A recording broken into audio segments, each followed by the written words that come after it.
Welcome, everybody, to the Funkatopia radio show. I hope everybody's doing good. Man, I tell you, it's going to be a long night tonight. We're going to have a lot of fun, and we're restarting Princegiving all over again. We'll talk about that in just a second. I want people to have an opportunity to get in here, and we'll start talking about it a little bit.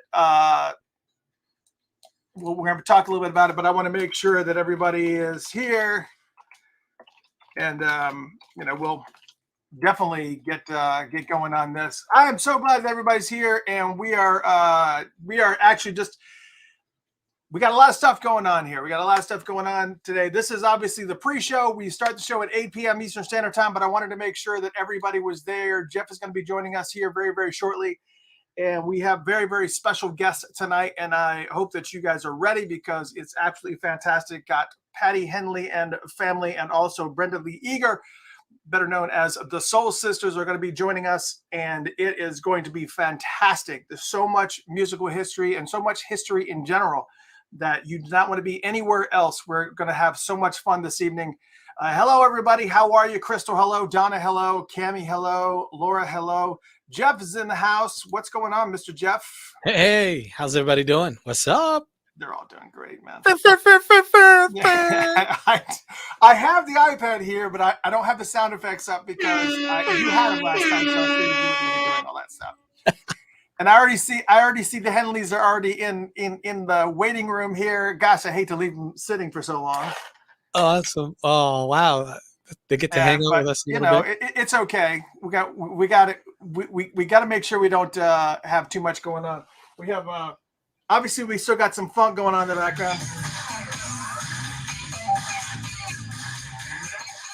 This is actually a live track from Prince doing Chocolate. So got that lot of Princegiving stuff going on today. I know everybody. Andre, hello. Jackie, hello. Cassandra, hello. Laura, hello. Sunflower, hello. And I am jumping in on everybody is just completely just worn out from Princegiving, and now we got to do I know I am. What a high anxiety show. Unbelievable. Yeah. Beautiful day. Absolutely. If you don't know, we have been doing Princegiving, which is just unreal. It's all of Prince's music in chronological order from 1975 all the way to 2021, which takes over 4 days to get through, which is insane. You and I were talking about this before. If you took all of Michael Jackson's material, including the stuff with the Jackson 5 and including the greatest hits in there, it takes 18 hours. 18 hours. Prince takes over 4 days playing music 24/7. It's insanity. It's insanity. It's truly insanity. The amount of work it takes just to keep up with that. Yeah, and that doesn't even scratch the surface. It doesn't even scratch the surface because there is still probably about another week's worth of material inside the vault. Right. It's ridiculous. Yes. And we are going to be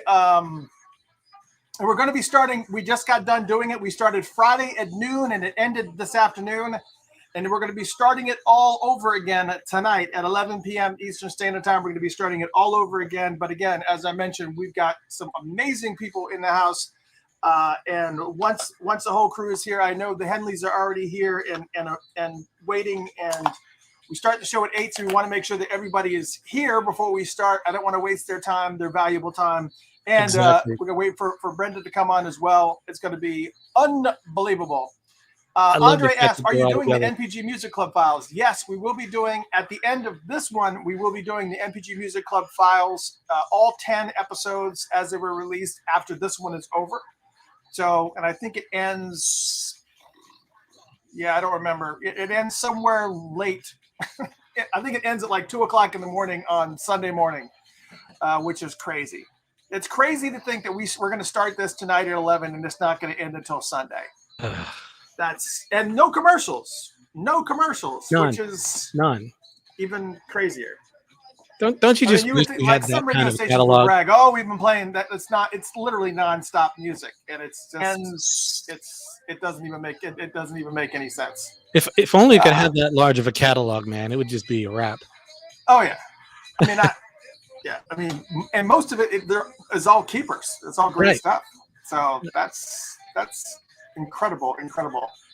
I'm looking at all the pictures on the Henley's wall behind them, and I can't wait to see some of them. It's got a grayed out right now, but I am just beside myself. Revolution 86, Eddie in the house. Krista, hello. How are you? Man, it's gonna be so much fun. Sean, hello. Yes, it was an amazing Princegiving. It's going to be even more amazing. As you know, once we go live here, we're going to be doing not only doing this, which we do on Facebook, and also we do it on Facebook. So you're seeing partial numbers. You see stuff on Facebook. Veronica, hello. You see stuff on Facebook. You see stuff on YouTube. There's stuff on Mixcloud. Plus, on top of that, it's going to be broadcast on the radio station that broadcasts to thousands of listeners all around the world. We have listeners in Australia and China. I don't even know what time it is over there. It's got to be like morning time, I think, over but we've got listeners all over the world. Then after we're done tonight, it will be posted and broadcast on iHeartRadio, on Spotify. So we're going to get – so anybody that is going to miss any particular part of the show, don't worry about it. It's everywhere, so you'll be fine. You will get to catch up for sure. What is this? What is this that you have behind you? What is this 43 thing or whatever? Which thing? You talking to me? Yeah, I'm talking to you. What is that? Wait, what's behind me? my head thing? No. Right there. The one that says 42 or 43 or whatever. Oh, 432 Hertz. That's my band. Oh yeah, 432 Hertz. That's the logo. Oh, very cool. Yeah, man. Very cool. So I've never seen the logo before. I know I don't usually put it up, but I felt like it today. And you see, I made a little adjustment to our logo in the upper right-hand corner. Yeah, I see that. I like it. That's cool. Got to convert it to GIF. Get some movement. Some.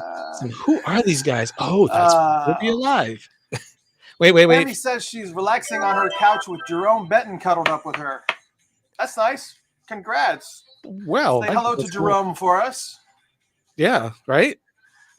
Crystal says, come on, Henleys. Oh, they're ready for us. I mean, the Henleys are here early. They're ready to go. Professional and prepared. That's who they are. No joke. They're ready. They're professional. They know what's up. They're like, let's do this. Yeah, I know.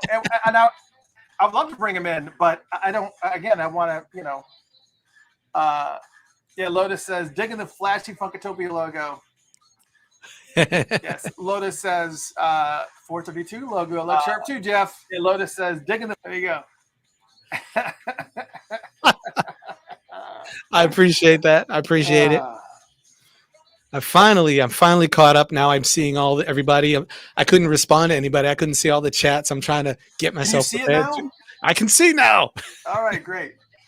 And for those of you who are just joining us, it's going to be a very, very cool night tonight. We have Patti Henley and fam, and also Brenda Lee Eager that are going to be in the house, better known as the Soul Sisters, who have amazing historical background, not just music history, but just history in general. We're going to be talking about all kinds of things, from Operation Breadbasket to their work with. I actually laid out some stuff here: Stevie Wonder, James Brown. I mean, I laid it all out.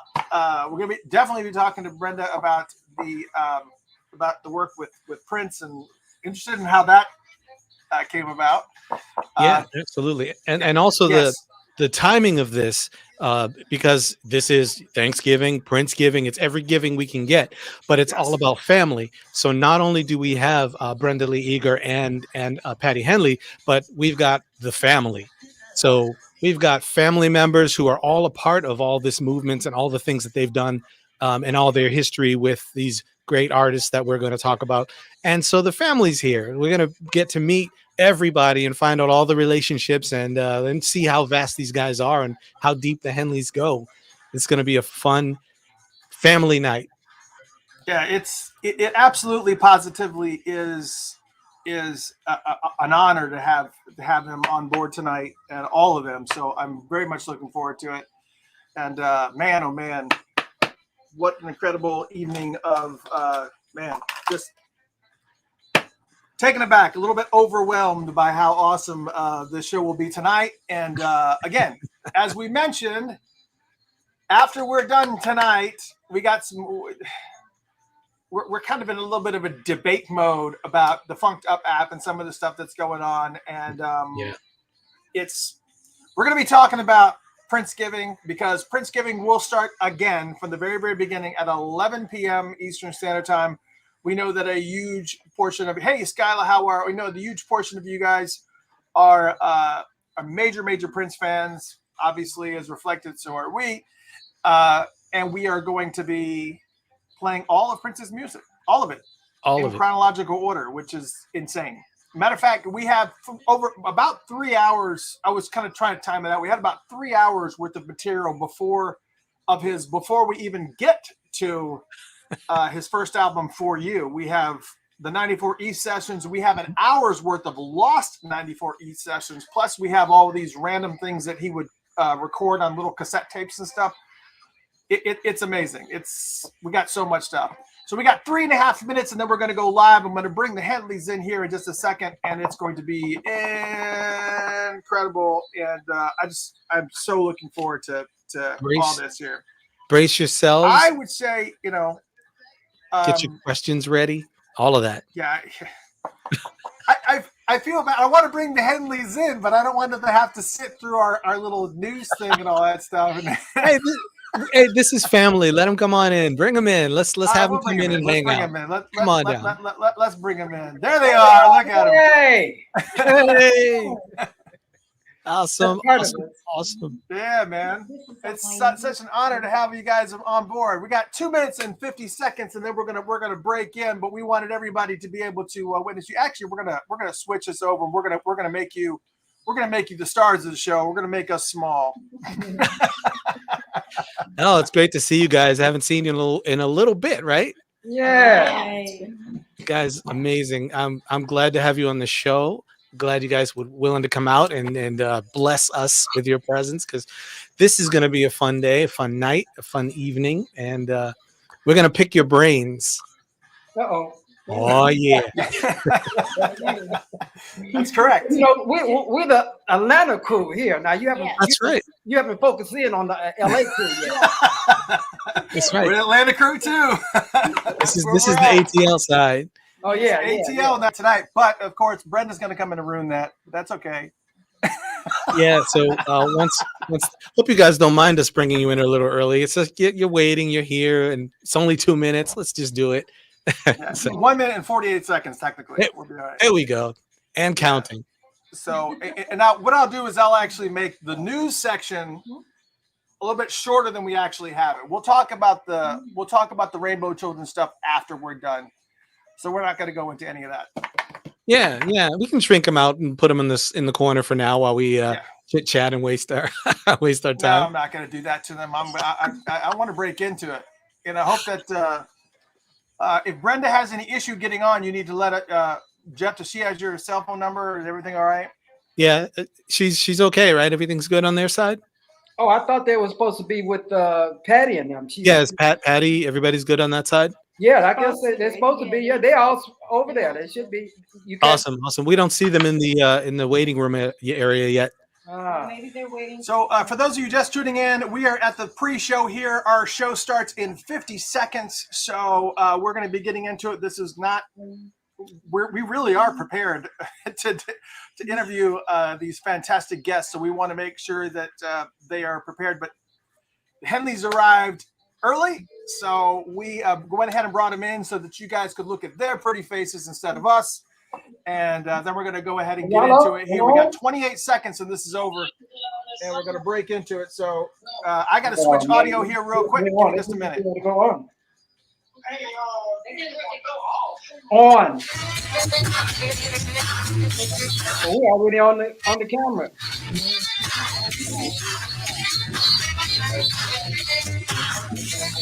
Can you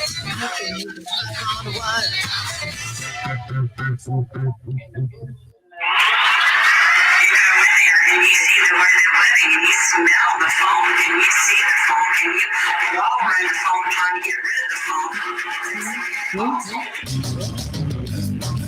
Welcome, one and all. Let's get the Funkatopia Radio Show.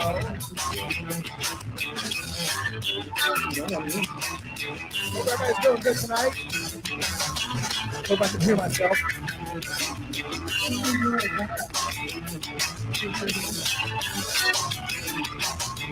Welcome, one and all. It's Mr. Chris with the Funkatopia Radio Show.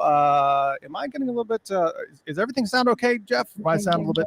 I can hear you okay. Oh, great. That's all that matters. Can you guys hear us okay? Yes. Can the Henleys hear us? Perfect. Yes. And we can hear you perfectly well as well. Again, welcome to the Funkatopia Live Radio Show. I am Mr. Christopher with my host, Jeff Page, in the house. We have going to be just doing the sound effects, I guess, for the night, which is perfectly fine. Oh my God, he's actually got them. Okay, there we go. We're actually almost like a morning show now. Anyways. So I want to welcome everybody. Tonight we have a very, very, very special guest with us tonight. The unbelievable Patti Henley, as well as Brenda Lee Eager, aka the Soul Sisters, who are going to be joining us. And Patti actually brought family members as well, and they have an insane musical background and history, and we're going to be talking a lot about that history. I mean, they've done work with everybody from Smokey Robinson to Prince to Stevie Wonder it's just the list just goes on and on and on. So the amount of musical background and history that you're about to get tonight is going to be overwhelming. So I hope you guys are ready and that you didn't have any caffeine, because you're not going to need it, because this is going to be an energized night of information and music history, and it's going to be phenomenal. And I also want to make sure that for those who are new to the show, a lot of you joined in as we've been doing Princegiving. We started it Friday at noon, where we were playing all of Prince's music in chronological order. We started with 1975 and went all the way to 2021, where he just released the estate just released his last album, Welcome to America, this year. And we played all of his music in chronological order, which took over 4 days to do, which is insane. And we'd kind of been doing filler since this afternoon, since it ended about 2 o'clock or 3 o'clock. And now we're doing Funkatopia Live. And then after our show, we'll be doing Princegiving all over again, which will take you all the way through Thanksgiving weekend. So we're going to do it all with what we normally do. We do it twice so that anything you missed while you were sleeping, you can hear when you're awake the second time around. So it's going to be amazing. Starts at 11 p.m. tonight. And even if you can't stay up late tonight because you got to work tomorrow, whatever it may be, it's fine. You can probably go to sleep and wake up, and we'll probably just be doing the first album. That's how much material we have. It's like ridiculous.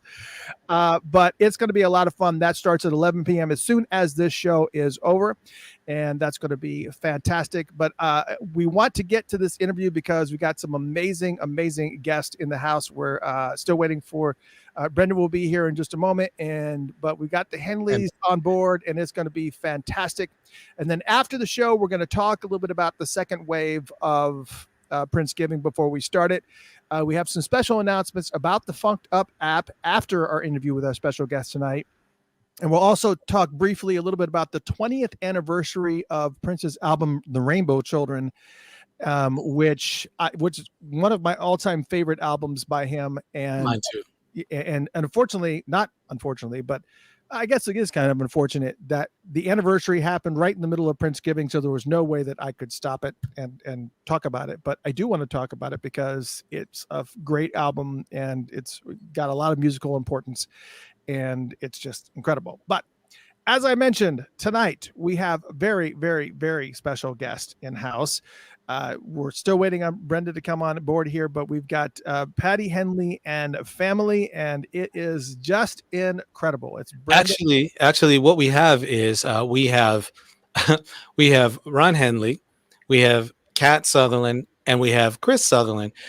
Patti and Brenda are both in LA, and they haven't connected yet. So we're actually part of the connection's not here yet. We just have half the family and half the stories, but we're going to get to all of that as well. So Patti and Brenda. Yeah, I know they're having some kind of difficulty. They're trying to get on. I don't know what's. We're trying to communicate with them now. I see. Look, well, let me give you a little bit of background about Patti and Brenda, because a lot of you don't really know the whole story, but there is quite a bit. They are legends. I mean, literal legends. I mean, they've done work with Jesse Jackson and Operation Breadbasket. Actually, Dr. King heavily supported Operation Breadbasket during its day, and they had extensive professional accomplishments and as far as musical accomplishments, with a laundry list of artists that include Ray Charles, James Brown, Stevie Wonder, Prince, Smokey Robinson, Michael Jackson. I mean, just a never-ending list of musical giants. I mean, the biggest names in R&B and soul, and they've probably worked with them or crossed paths or wrote music for them or performed with them in some form or fashion, and it's pretty amazing. So right. The biggest names and the biggest influences. So it's been so much larger than what we could recognize or even understand, because they've been doing this for so long. Some of us were not even born while they were out there pioneering and pushing and making things happen. So just to be blessed with that kind of situation, and some of us were, makes it even more amazing. Just I had tell to admit that. everybody. Yeah, okay. That's true, Jeff. Some of us weren't even born yet. Yes.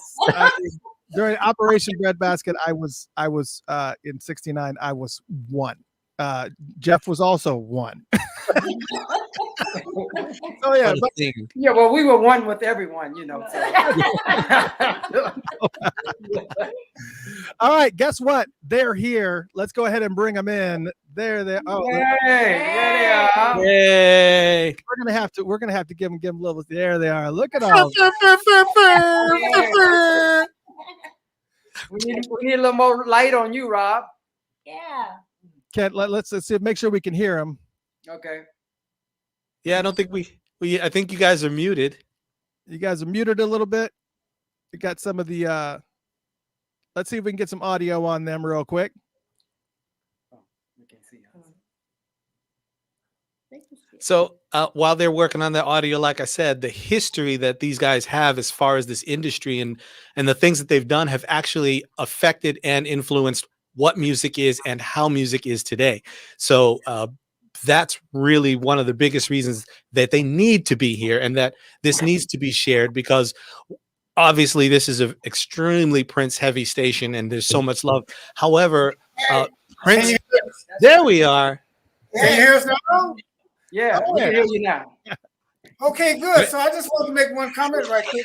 Are you trying to say that we were old or something? What they are is experience. That's right. Seasoned. You guys are you were so seasoned that even me being born, I couldn't understand the flavor.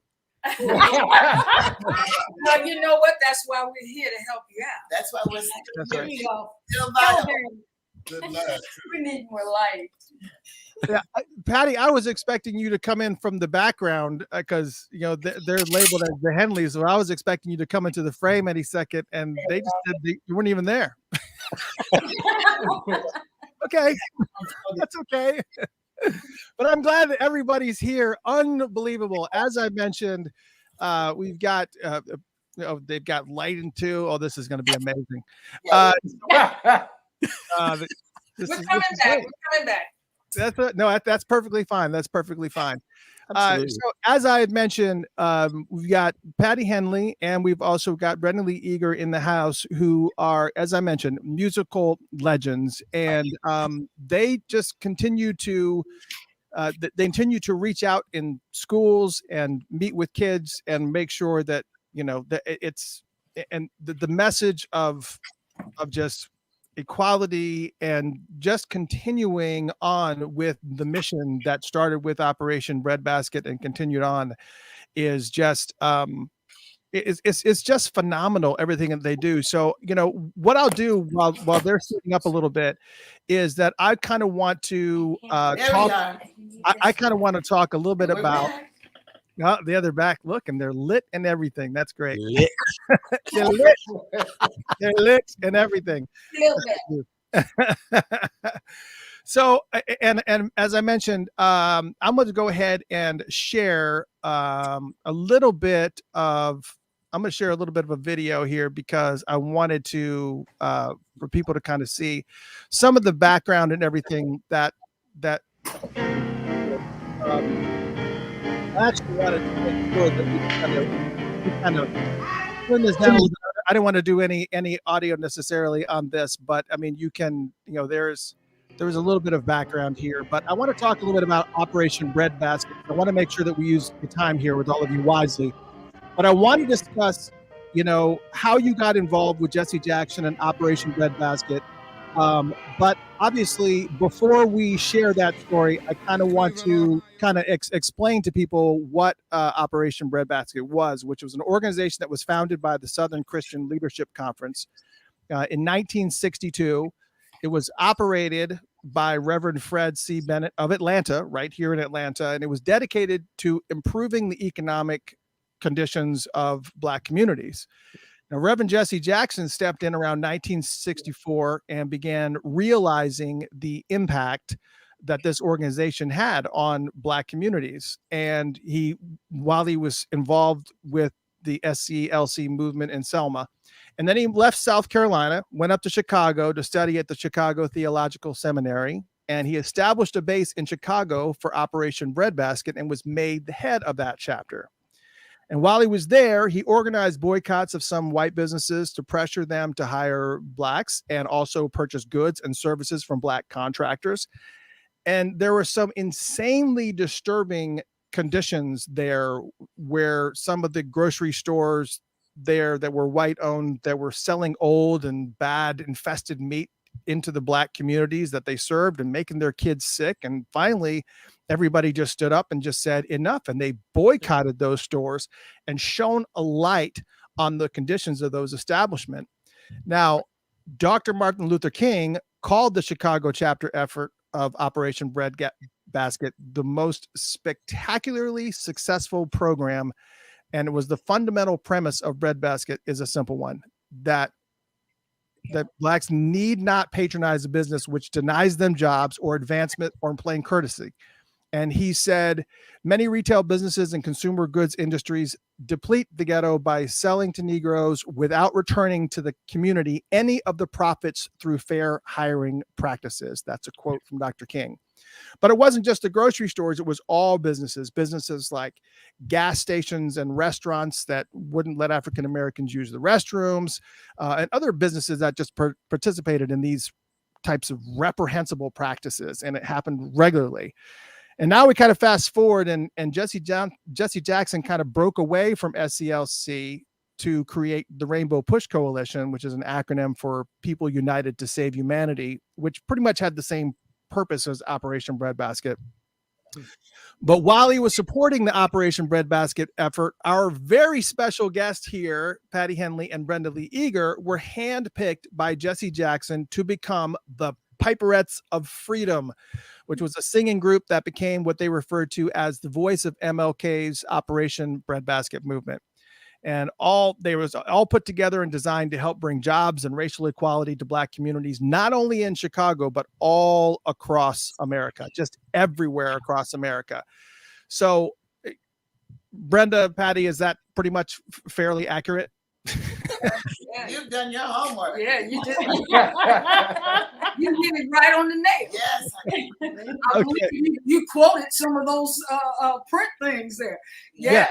I'm looking at some of those pictures, and those pictures are taking us back. Yeah, what's it? Oh, there's Fred. There's so and so. There's something. Many of those people in there. It's awesome to see see that past, that history again. It's like reliving, and it's it's disheartening, scary, and then it's empowering because of what you did and what you've continued to do. So let me just say that again, it's an honor to have you guys here, all of you on the show. And I also want to make sure that we acknowledge everyone else who's joined us. So Patti, if you please, if you don't mind, can you introduce everyone who's there with you, and so everyone knows who's in the room, and we can keep going from there. Well, to my left, you're right, I guess it is. It's my brother Bob Henley III. Bob, sir. I give a clap. This is Brenda Lee Eager right here. Yeah. This is my son Cam Talbert right here. The DJ of the house. And this is his dad, Homer Talbert. That's nice. All right, so and then we also have. I want to make sure that we put the Henleys in the mix, and let's get an introduction from I guess left to right. I guess our right to left, or however. Go ahead. Okay, now understand that the Henleys are Patti, Bob, and Ron. Right. I'm Ron Henley. This is my wife. Kevin Henley. This is my sister-in-law. Nice. Absolutely nice to meet all of you. So fantastic. Thank you for all the introductions, because we got so much. We want to make sure that everybody that's a guest here is going to get a proper introduction. If you are listening on the radio station, which I assume that many of you, hundreds of you, are listening all around the world. If you would like to see the video and actually lay eyes on these fine folk, you can absolutely do it. Facebook.com/Funkatopia. That's Facebook.com/Funkatopia. You can also go to YouTube, youtube.com/Funkatopia, Funkatopia. And if you miss any part of the show, you can tune in afterwards on iHeartRadio, on Spotify, on all of the sound channels. So you're going to be everywhere. So everything that we do here is not going to be lost. So if you miss any part of the show, you can all tune in there. And but it again, just as Jeff said, it is a complete and utter honor. I don't even know which one of you to start with here, because it would be like it's like having all the greats in the room together. It's like, where do you start? Well, you know, the Henleys, we started singing as kids. We didn't necessarily sing together until we were grown. Each of us had individual thingies going on. Then, and time went by, I met Brenda. At the same time I met Brenda, I married this one back here, Homer. And then we had this one right here, Cam, and everybody is connected. We're all connected. We're all connected. We're all family. Now Homer is the author of the song that Brenda did, "Ain't Understanding Mellow" with Jerry Butler. Yes. Nice. Right here. That's me. He's the writer. Awesome. Yeah. Okay. Yeah, and we actually hold on a second. For those that don't remember, for those that forgot that song, Wow. there you go. If you guys remember that song, we don't want to play it too much because YouTube or Facebook will kick us off. But we might give you a little bit of taste of, Just a sprinkle. just to take you back, just a little bit. Oh yeah. Oh, it's making me feel some sort of way. Okay, let's go ahead and pull it down.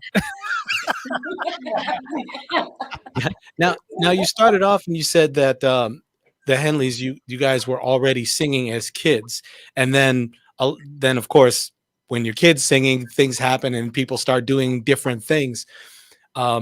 So kind of what was the path? Like what actually happened that had you guys moving along and then coming back together to sing? Because I know that a lot of things happened when you were doing your own thing, but eventually you started coming back together to work together even more. Because I've seen pictures of you guys all together doing your thing, so you can't tell us otherwise. Well, back in high school, we each went to high school at either different time or different high school, and we each had our own groups in high school, and so we would sing, and we would check each other's shows out, and then eventually we was all gonna say, one of these days we're gonna sing together. And me and Bob ended up going to Grambling College together. And that's when we first started singing together, when we formed a group called the Unforgettables. And we sang around the campus and around the college tour. And it was right about the time when the Commodores were coming out. And they were going to pit us against the Commodores back then that day. That's how far it goes back.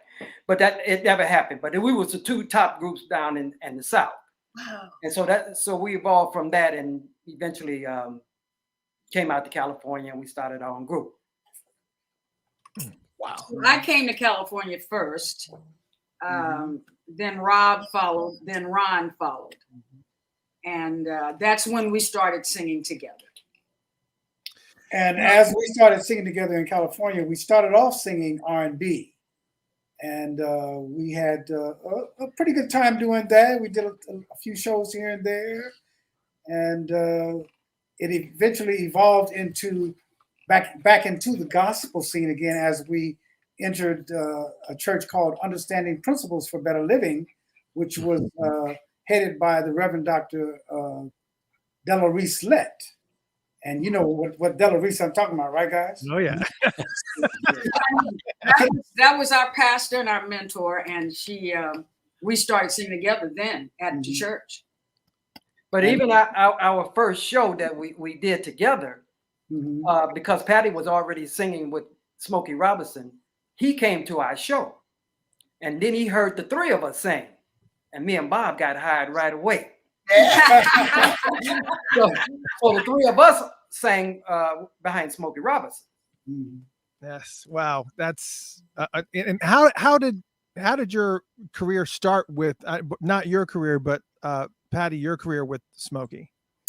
It's awesome. I was auditioning for Marvin actually, and as it would be, I didn't get the Marvin thing, right? But the day they told me I didn't get it, the next morning I got a call from Smokey because I happened to know some of the guys in the band and started working with him. It was on a Friday, and by that next Tuesday, I was on the road with him. Wow. He had started writing, we were writing songs with his sister, Rosella Jones. And Rosella Jones wrote a couple of songs on for Smokey, Silent Partners and Three Love. Second That Emotion. What is it? And several other songs she wrote with for Smokey. And Pepe, Homer, he collaborated with her. And it was double, triple connection there. Wow. Now, as part of the research, before your appearance here, I found a lot of recordings, I was trying to find, recordings of the Piperettes of Freedom. And I was finding a lot of SCLC Operation Breadbasket Orchestra and choir stuff that was like official releases. Were you involved in any of that? Yeah, we were. There's a song called What a Friend We Have with the orchestra, and that's the Piperettes that are doing the vocals on that track. That's on the album. Ah, fantastic. Yeah, I wish I would have known because I wish I had some of the credits that were listed because I found like a lot of those tracks that were just loose on YouTube for some reason or another. And I was like, I wish I could see the credits of this because I'd like to be able to surprise you guys with some tracks. But oh my, that's yeah, you would have surprised me if you had played that. All right, Jeff, that sounds like a challenge. I know, right? I'm going to let you ask the next question and see if I can surprise you. Everybody knows I love trivia. Well, so while you guys were working with the Piperettes and doing your movements, how many different locations did you go to as the Piperettes, and where was it as far as safety? How did that get handled? Good question. We were responsible, well, not responsible, but we took part in helping to get mayors elected all over the country. We went to New Jersey and campaigned and walked the streets and sang as the Piperettes with Reverend Jackson. And New Jersey, Kenneth Gibson got him elected. We went to Cleveland for Carl Stokes. We went to Washington, D.C. for Walter Conroy. His name is Fondroy. And in case you don't know those names are names of the first African-American mayors and congressmen. And, yeah. What was it? Cleveland Stokes. Carl Stokes was the very was first yes. Black mayor. And we did both he was elected twice. So we did the first and the second one. And then Mayor Hatcher in Indiana. And, wow. And we would get up, we would get up and do rallies with the band, with the orchestra and Reverend Jackson early in the mornings. We'd go into town, we'd go into Cleveland, say, and we'd get up and we'd be singing in the rain. We actually climb on top of buses and sing. And after we sang, it ended up around 9:30. Then we took to the streets and we'd go from door to door asking people to get out and vote. Some people would be like, yeah, I don't know. And we would I would get a little adamant and say, look, I've come all the way from Chicago to help you get your mayor elected. So you need to come on out here and go and vote. Here's, and they did, and we won every single time. And I say we only because we were such an integral part of that, of that movement and of that time. And much more interesting things. Wow. And Jeff had asked, there was a part of that question I was really interested in was the security part of things, because, right. You're kind of going into towns, and I don't know how many towns this consisted of as far as, everything that you visited. That's part of the question, I guess, too, is everywhere that you toured, but also, you're kind of going into these towns and you're non-violent. Not violently, but you're also protesting against businesses, which I imagine had a little bit of conflict or the potential of conflict as you're kind of going into these cities. And did any of that kind of show itself at any point? Yeah, most definitely. This is really interesting. This is the subject matter of a play that Brenda and I have called Friends Like You and Me. Okay. And we tell all these stories. And there was a story once when we had to actually be escorted out of town by sundown because there was a curfew. There had been a huge rally for a hospital strike in South Carolina. And we were there singing and rallying and protesting and all that. And there was a curfew. And so it was getting to be dusk. And we knew that we were supposed to get out of town or we would be arrested. So there were some policemen, off-duty Black policemen who had formed, a unit, and Black Men Moving, which was an arm of SCLC, breadbasket men, and they whisked us out of there on the bus to the airport, and they got on the plane. And that was one thing. There was another time when we were even in Chicago at a meeting, what was called the meeting, which would happen every Saturday morning. And in comes, I don't know if you've ever heard of this gang called the Blackstone Rangers. And their head was Jeff Ford, right? And so they all came in. It was about 300 of them. And they lined the walls. And they brought with them their war, what was his name?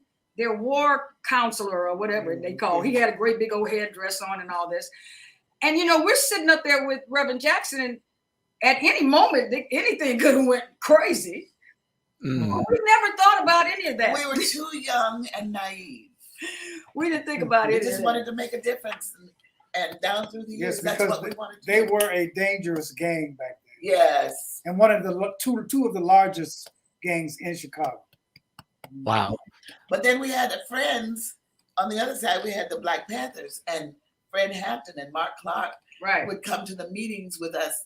And Fred Hampton was just the exquisite. So dynamic, yeah. So dynamic at 21 years old. Yes. I'm like, how did this boy get all of this knowledge and all of this charisma at 21 years old? Right. And we just adored them. We adored them both.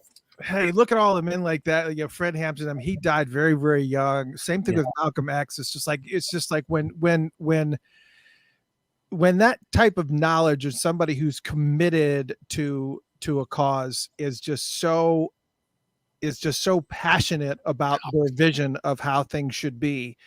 It's just you can feel it. It's the charisma that comes through. It's just like you're standing in front of these people, and as they're talking, you're just like absorbed into everything that they're saying. And it's just there's very, very few people. And I mean, the fact of the matter is that you guys were just embedded in that. And we really didn't realize it. Right. You know, when you're in it, you know, we didn't have any fear. We weren't afraid. Just wanted to do the work. We just had a good time singing. So let me ask you this. You mentioned Friends Like You and Me that play. Is that readily available somewhere? Where can people research that and watch it and learn something from it? Well, it's not available yet. As a matter of fact, when the pandemic came, it shut a bunch of stuff down, and we were getting ready to do a run. We had done about 3 or 4 different runs, but we were getting ready to do a run where we would have filmed everything, and you would. And so hopefully, and we're planning for 2022 to start up again. Awesome. You've got to let us know when that comes up, so we can let all of our listeners know as well. And you can also bring us to Atlanta. We'd love to come down there. Oh, heck yeah. Absolutely. Yeah. We'll figure out. We had a place to stay, because my Yes, brother my brother lives up the road. That's right. The Henleys over here in the Sutherland. Yeah. So let's see. Does the Henleys have like open space if they come to town? You got like beds Yeah. We definitely do. I'm looking at your wall back here. You got some historic pictures back here. I see some black and white sketches and whatnot. So this is our cafe we have here. We me and my wife, we also have the Hayden Bryce Cafe, which we have our own coffee. And we're in the cafe right now. We have the fireplace and everything. It's going to turn into a winter wonderland in about a week. Is this cafe available to the public? Can Jeff and I come and have a cup of coffee? I mean, let me tell you, while you're saying that in joke form, this coffee, the Hayden Bryce brand, is off the charts good. It is really that good, and they roast it themselves. They handle their business with this coffee. So the first time I tried it, I was blown away, and it was like, I've got to have more. And I bought bags of it to take with me. I bought bags from the company I was working with. It was like, I've got to have more. So I'm telling you, this is good stuff. I don't understand why you've kept this secret from me, Jeff. It's not a secret. We're breaking out too. 2022 is going to be big time.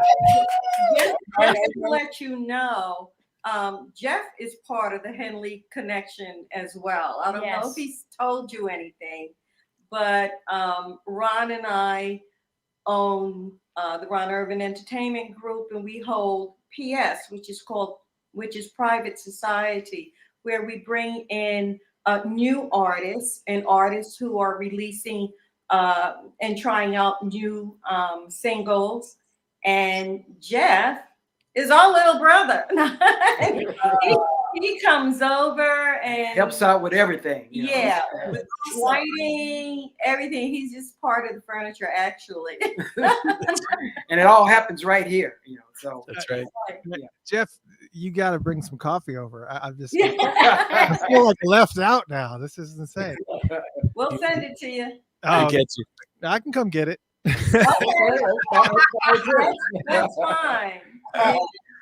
So, Ron, I mean, while we have you, on camera here, you're listening to some of these stories that Patti and Brenda are sharing. What does this look like to you from, kind of from outside the bubble a little bit, and concern for well-being of family members and stuff? I mean, what does this look like to you? What is this picture for you? As far as what now, the picture? Just every, just looking at all the things that Patti was involved in. I mean, how, just your perception of it. Well, me and Bob, we were right there also. So, I mean, it was all in the same house. See, our mother was heavily involved in the politics of equality for blacks. So she would have meetings over her house. And sometimes they have flyers to go and pass out for different meetings and different things. They would drop me and Bob off in a neighborhood, and we have to pass them out. We got so tired of we was giving bunches of people here. You just take these and go somewhere. we were involved in the civil rights movement from our parents. Indeed, indeed, we were. As they used to make the picket signs at our house. Yeah, and we were.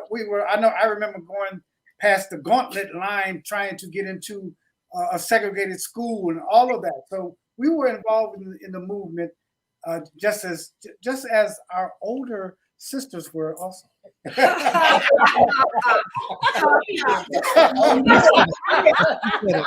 Said it. Yeah, see, our mother was a true activist, and all her friends, all her colleagues were activists, and they'd be at our house, and they'd be making the picket signs, and we'd be right there with them, hammering the picket signs to go out and do whatever it was happening locally in Chicago. Mm. Wow. So Cam, I got a question for you. As you're, and of course, Cam, as you start to learn a little bit about the history of your mom, so how have you integrated that into what you do musically in your performance? Are you continuing on her legacy? What's give us a little bit about your background and what you're doing right now. Definitely. I can't help but integrate. I'm surrounded by all of these talented people. Yeah, so you better. Yeah, exactly. I have to. No, but I can't help it. I get a little bit from everybody, and I definitely want to continue the legacy of their vocal abilities and try to be as good as they are, because they're my inspirations. The Henleys, my Uncle Ron and Bob, and my mom and my Aunt Brenda. I get to hear all of these voices, and he's already phenomenal. Have somewhere to shoot for. You know what I mean? So let him tell you about the amazing trip that he did. Him and his fellas, they walked across America. Right. Say something about that, Cam. What now? Oh, we got to hear about that. Yeah, we didn't really tell you anything about that, but yeah, in 2006, a few buddies of mine, we planned this trip to walk across the country. It's actually my buddy Kevin. He's from Pennsylvania, and he had the idea to walk from Pennsylvania to LA. He never did it, but he came out to LA, and one day he was talking about it. We were hanging out. We all worked doing production work, and so he said it one day, and I thought, yo, I want to do that. I'm down for that. Now, when somebody says they're going to walk across the country, you don't really think they're going to do it. Or that you have to do it with them.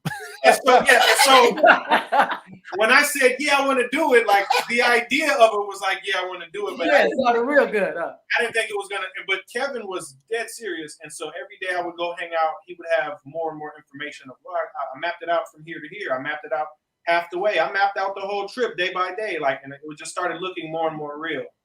So yeah, 2006, April 1st, me and it started out with 5 other people, but we all started walking from Venice Beach, and we said that we're going to take the whole year to walk, and so we took that year to walk from Los Angeles to New York City.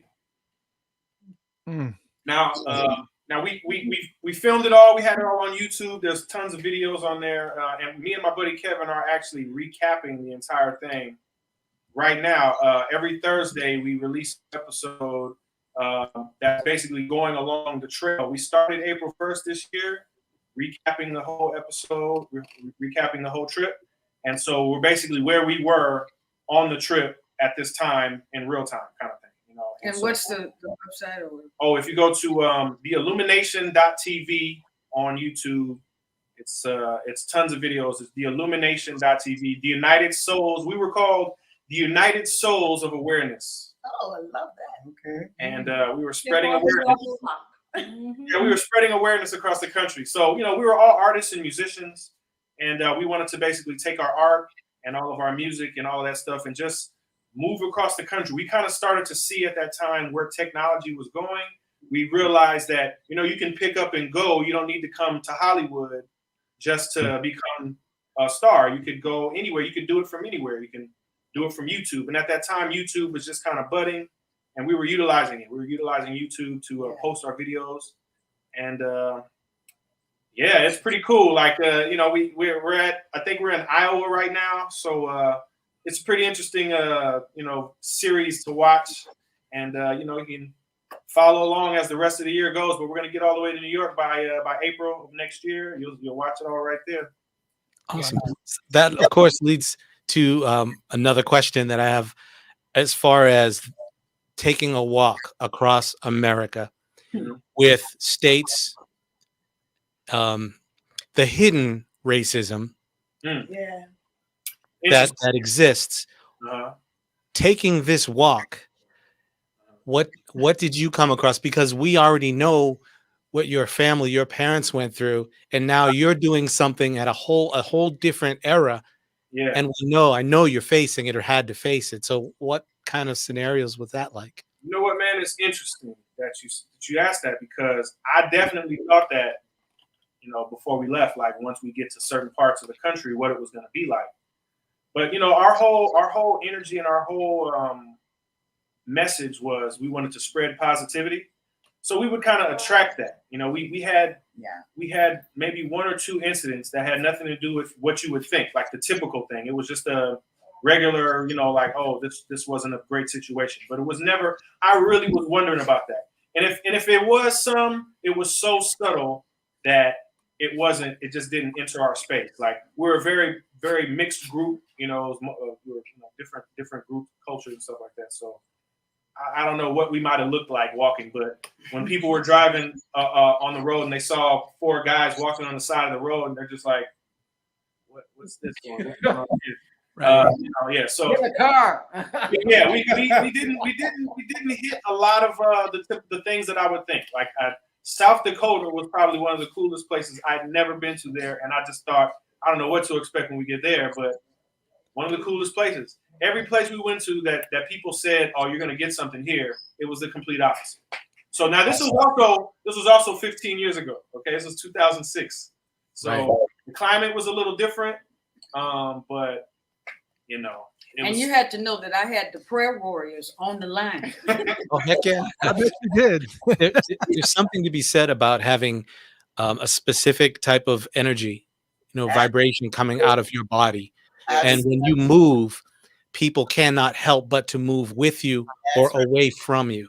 Correct. That's exactly So what that's I awesome. remember him telling me stories of how he got help, how they got help on the road, and positive things going on for them. Yeah, I sent the money. That's how you got help. I said, where are you now? Okay. Now, I am interested in hearing a little bit from Homer. He's really like mysteriously quiet back there. I love that hat too. You gonna start it up? We're gonna start it up. Here we go. We're revving the engines. Well, the one thing I can say is Brenda, Pat, and one of their late friends, Susan Conway, and the other girl, Lois Scott. They did do a lot of work with Roberta Flack. I forgot about that. Right, forgot about that. But I got to tell you one thing about them. These 3 ladies, I saw them sing separately one time, and I think I said at the time, y'all too bad to be together. And each one of them had their own little way of singing, you know. And they eventually wound up doing exactly that. Brenda went with a very dear friend of mine, Jerry Butler, and Patti, and a friend of mine who's also passed, her show, who wrote the song Ain't No Sentimental with us, did the dub on it, the demo on it. It's so interesting how Brenda and I have been friends for 50 years. Wow. 50 years. Long time. And so I did the demo of the song he wrote for her. I eventually did do some productions on Smokey Robinson and Jerry Butler at Motown. So I was one of their producers too. So I think we lost Ron. We lost Ron in them.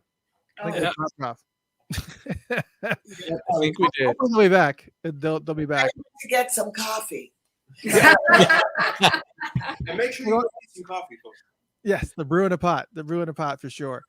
Now I know that there was a movie created that talks about, Patti and Brenda's journey that was released last year called Soul Sisters. That Yes. was directed by Peter von Puttkamer. Has this movie been officially released on DVD, or is it available on a streaming service somewhere? Or is it something that got caught up in the pandemic also? It got caught up, but soon it'll be.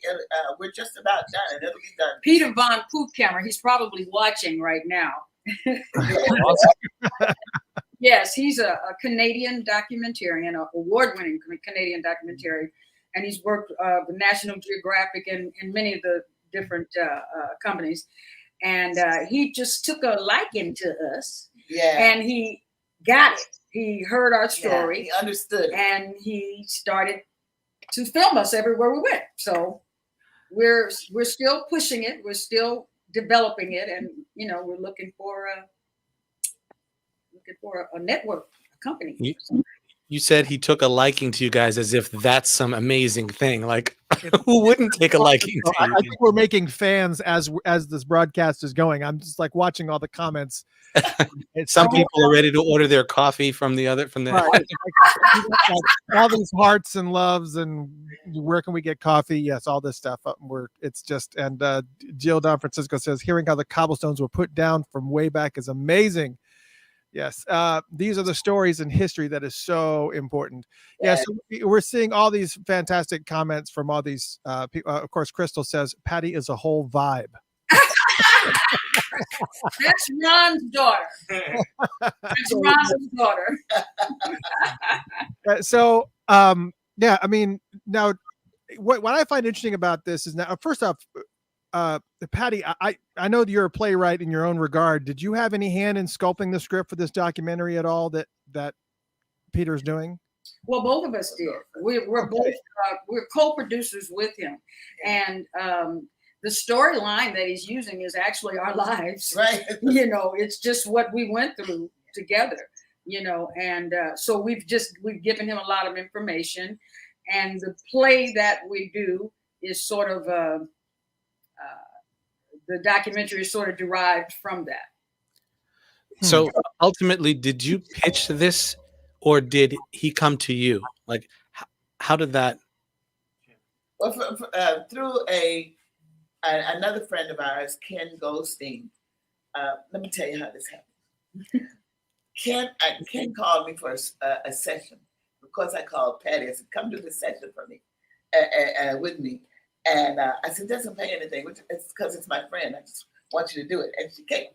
We never say no to each other. And she came and we did the session, and there was Peter there. And he somehow got wind of what we do and who we were and all this.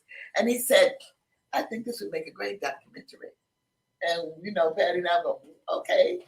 And he came back with another meeting, a formal meeting a couple of days later. And so he said, "Yes, I can get this film done, and it's going to be great, and we're in it. Let's do it." So basically, remember them standing on the porch. So Ken and Peter are standing on the porch, and we're walking away after the meeting. And I tell Patti, I said, "Don't look back. Don't look back. Whatever you do, don't look back. Don't look back." And we're walking like this.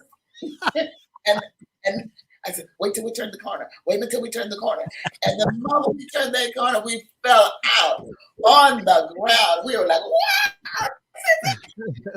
Right. We enjoy each other's successes so much, and we. Oh wait, what is this? This is What a Friend We Have in Jesus with the Piperettes of Freedom. That's right. Oh my God. How did you find that? This is Funkatopia Live. We're gonna find stuff. We will find it all. Now, Peter, I know you're watching.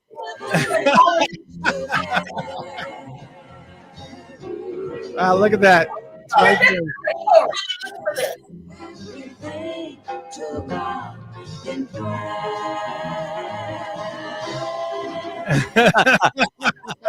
We found it.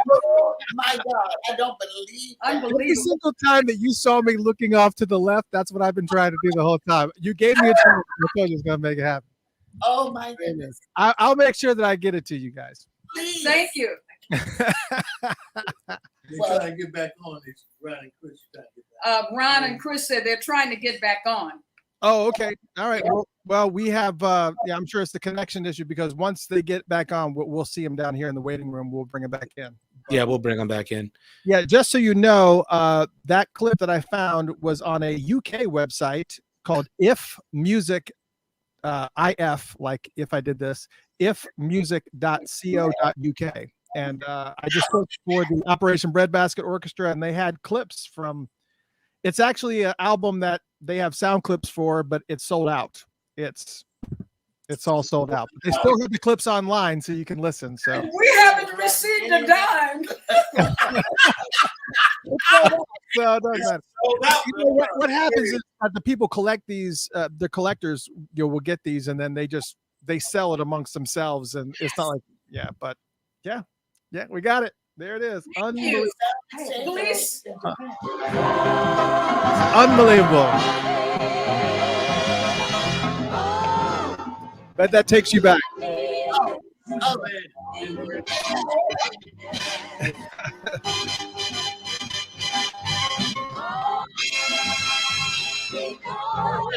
Yeah. That is wonderful.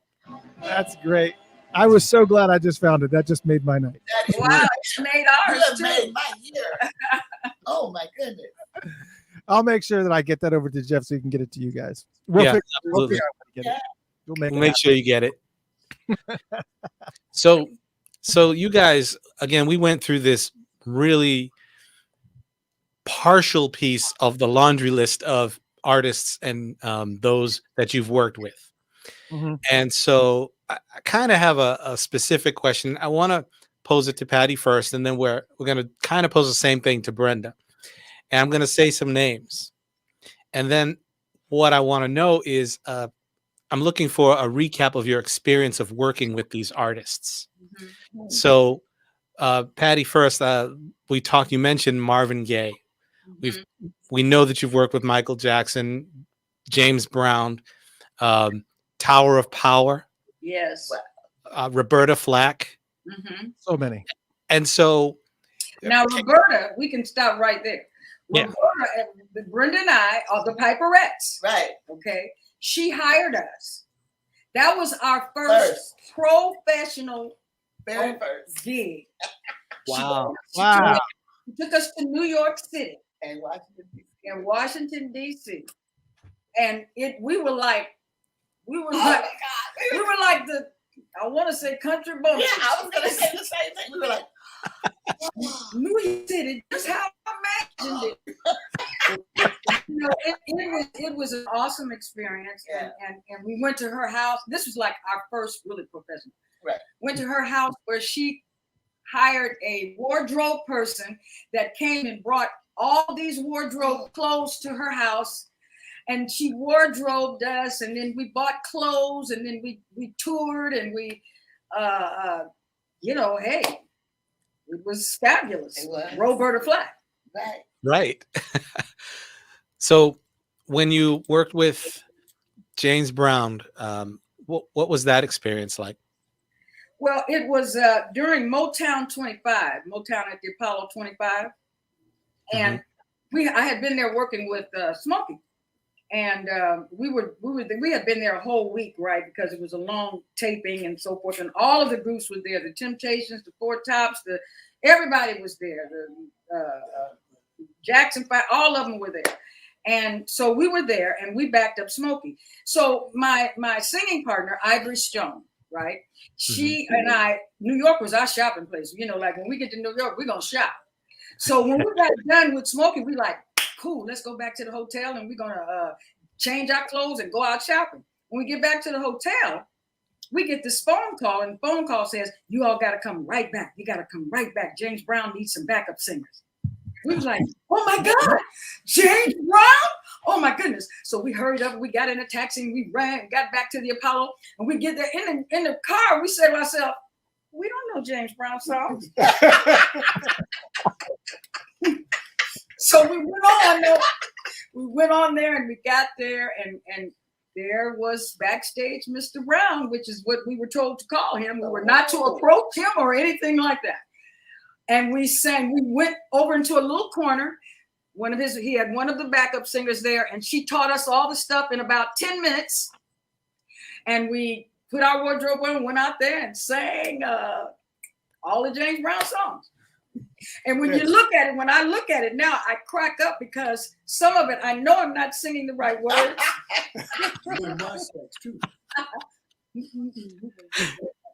This is I was looking at this. This is actually James Brown live at the Apollo. I'm wondering and I also meant this is like one of them that I had, but you were mentioning Roberta Flack. This is one of my all-time favorite albums right here. Roberta Flack and Donny Hathaway. Oh my God. Yeah, we worked with Donnie. Now, Donnie. Wait a minute. You had Donnie in the list too? Oh no, I haven't. So you know, Donnie is my brother Bob's favorite singer.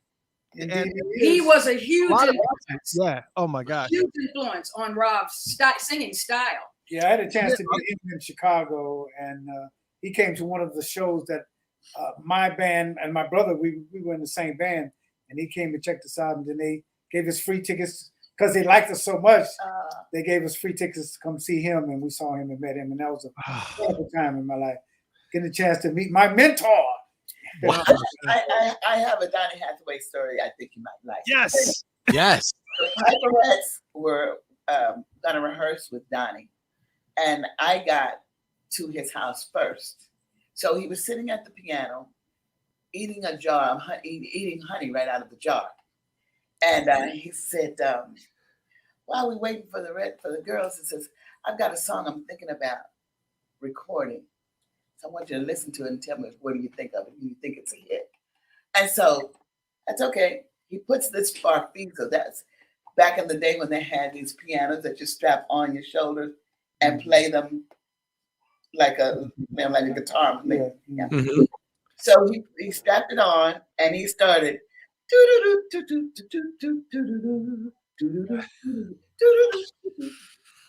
sang the song down. He said, "What do you think?" I said, "Boy, if you don't cut this song," I said, "that's one of the biggest songs you're ever gonna hear in your life." And bam, there it was. And then when the other girls got here, when we got there, we did the demo for This Christmas. Wow. Unbelievable. We all do the co-writer. And the co-writer, yes. Is our friend. It's our friend, Nadine McKenna. Mm-hmm. Wow. Just the amount of rabbit holes that we can go down talking about. Oh man. Night. Oh my gosh, this is amazing. We all got rabbit hole stories. Oh yeah.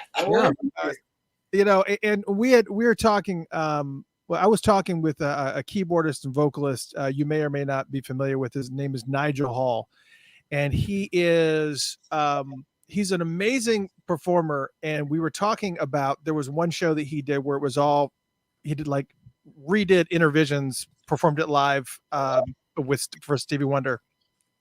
And I was talking about Stevie Wonder, and I was like, man, you really must love Stevie Wonder. And he was like, I do love Stevie, but Stevie got his style in the 70s from Donny Hathaway.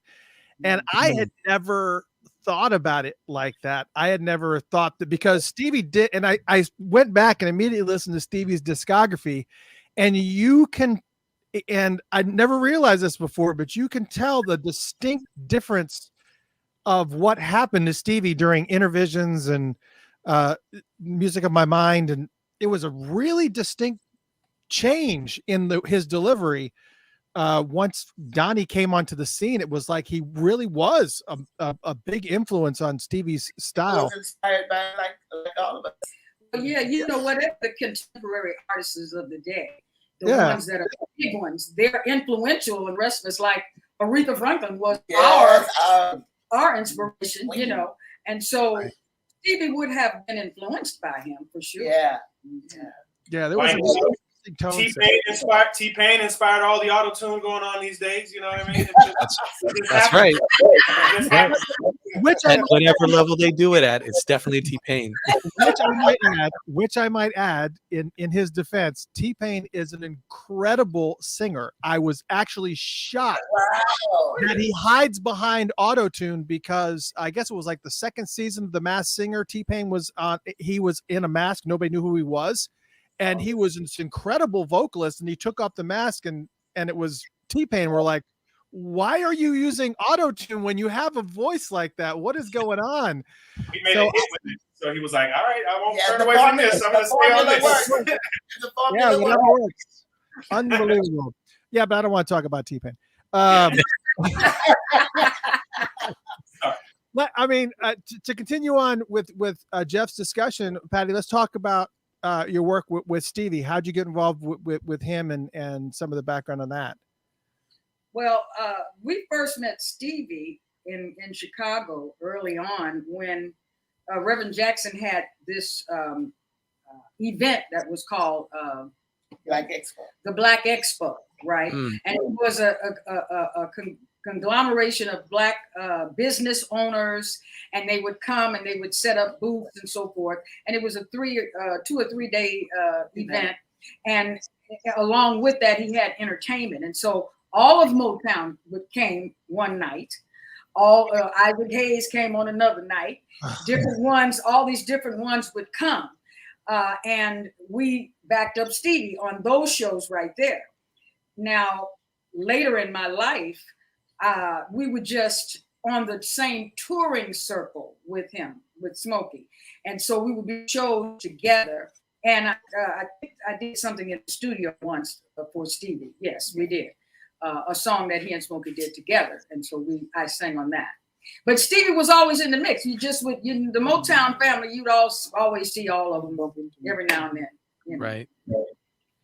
Well, it's just incredible. And let me just go ahead and say, I'm going to kind of bounce around a little bit here, Jeff, because you know that a massive part of our fan base are Prince fans. So Brenda, we're going to move to you just for a second. Yes. Because we need to know. Gotta know. It's inquiring minds want to know exactly how you got involved with Prince and also writing these tunes. You actually did two. Somebody, and You are smart. Oh, and I want to make sure. I want to clear this with you first. It's somebody, and there was another song, but I want to make sure that you even want me to mention what this other song is, because you can, but let me tell you, that was not my original title. Oh, God, that's good then. Okay. All right. Original title. Let's start with somebody, and then we'll get to the other one. Well, I'm gonna make this quick. I had written some songs and sent to Mavis Staples because they had recorded some of my songs before. And Prince was recording her. When I sent her the songs, they had finished the album. So he didn't even look at the songs or anything until later. And then I get a call maybe a year later, and she's whispering on the phone. She said, "Brent, this Mavis, girl, Prince in his office, and he reading your lyrics, girl."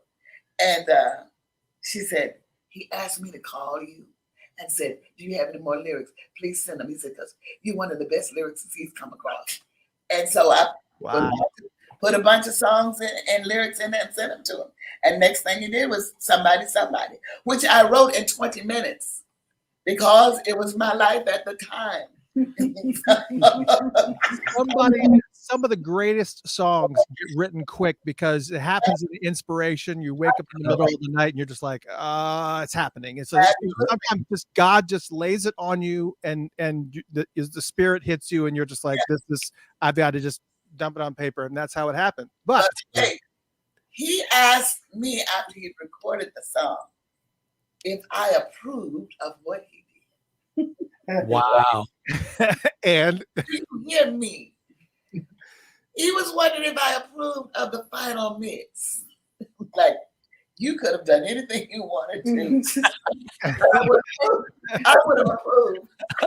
But yeah, I adored him, and I couldn't believe that. The first time I heard that record, I was in a gym, and I was on this, the treadmill. and across in the gym came somebody. I freaked out. I wanted to tell everybody. Now, I've had 10 records before, but I wanted to tell everybody, I love this one. This is Prince singing songs that I wrote, and it's coming out of his mouth. Yeah, you have to. I mean, it's just It was amazing. It's still amazing to me. But now, Hide the Bone. That's the name of the other song. You guys, you know me. I never write a song. Yeah, we only got to do a little clip because Can't do it too long. Yeah, Facebook has this thing where, hey, that's copyrighted music, and then they we got to be real careful. But yeah, so the other song is Hide the Bone. And I was thinking, certainly, if you're looking at two individual pieces of lyrics, you're not thinking this is written by the same person. Yeah, but you just informed me that wasn't the original title. Yeah, the original title was Playing Hard to Get. Okay. That's I don't see that transition to the song. You gotta listen to the song. He didn't change anything. He didn't change any of the lyrics. Oh, okay. So the title. Okay, so the song was basically the same, but yeah. Okay, all right, I understand. Wow. Yeah. And of course, you know, this is just one of these songs. It's just debaucherous in its own way because Prince made it that way.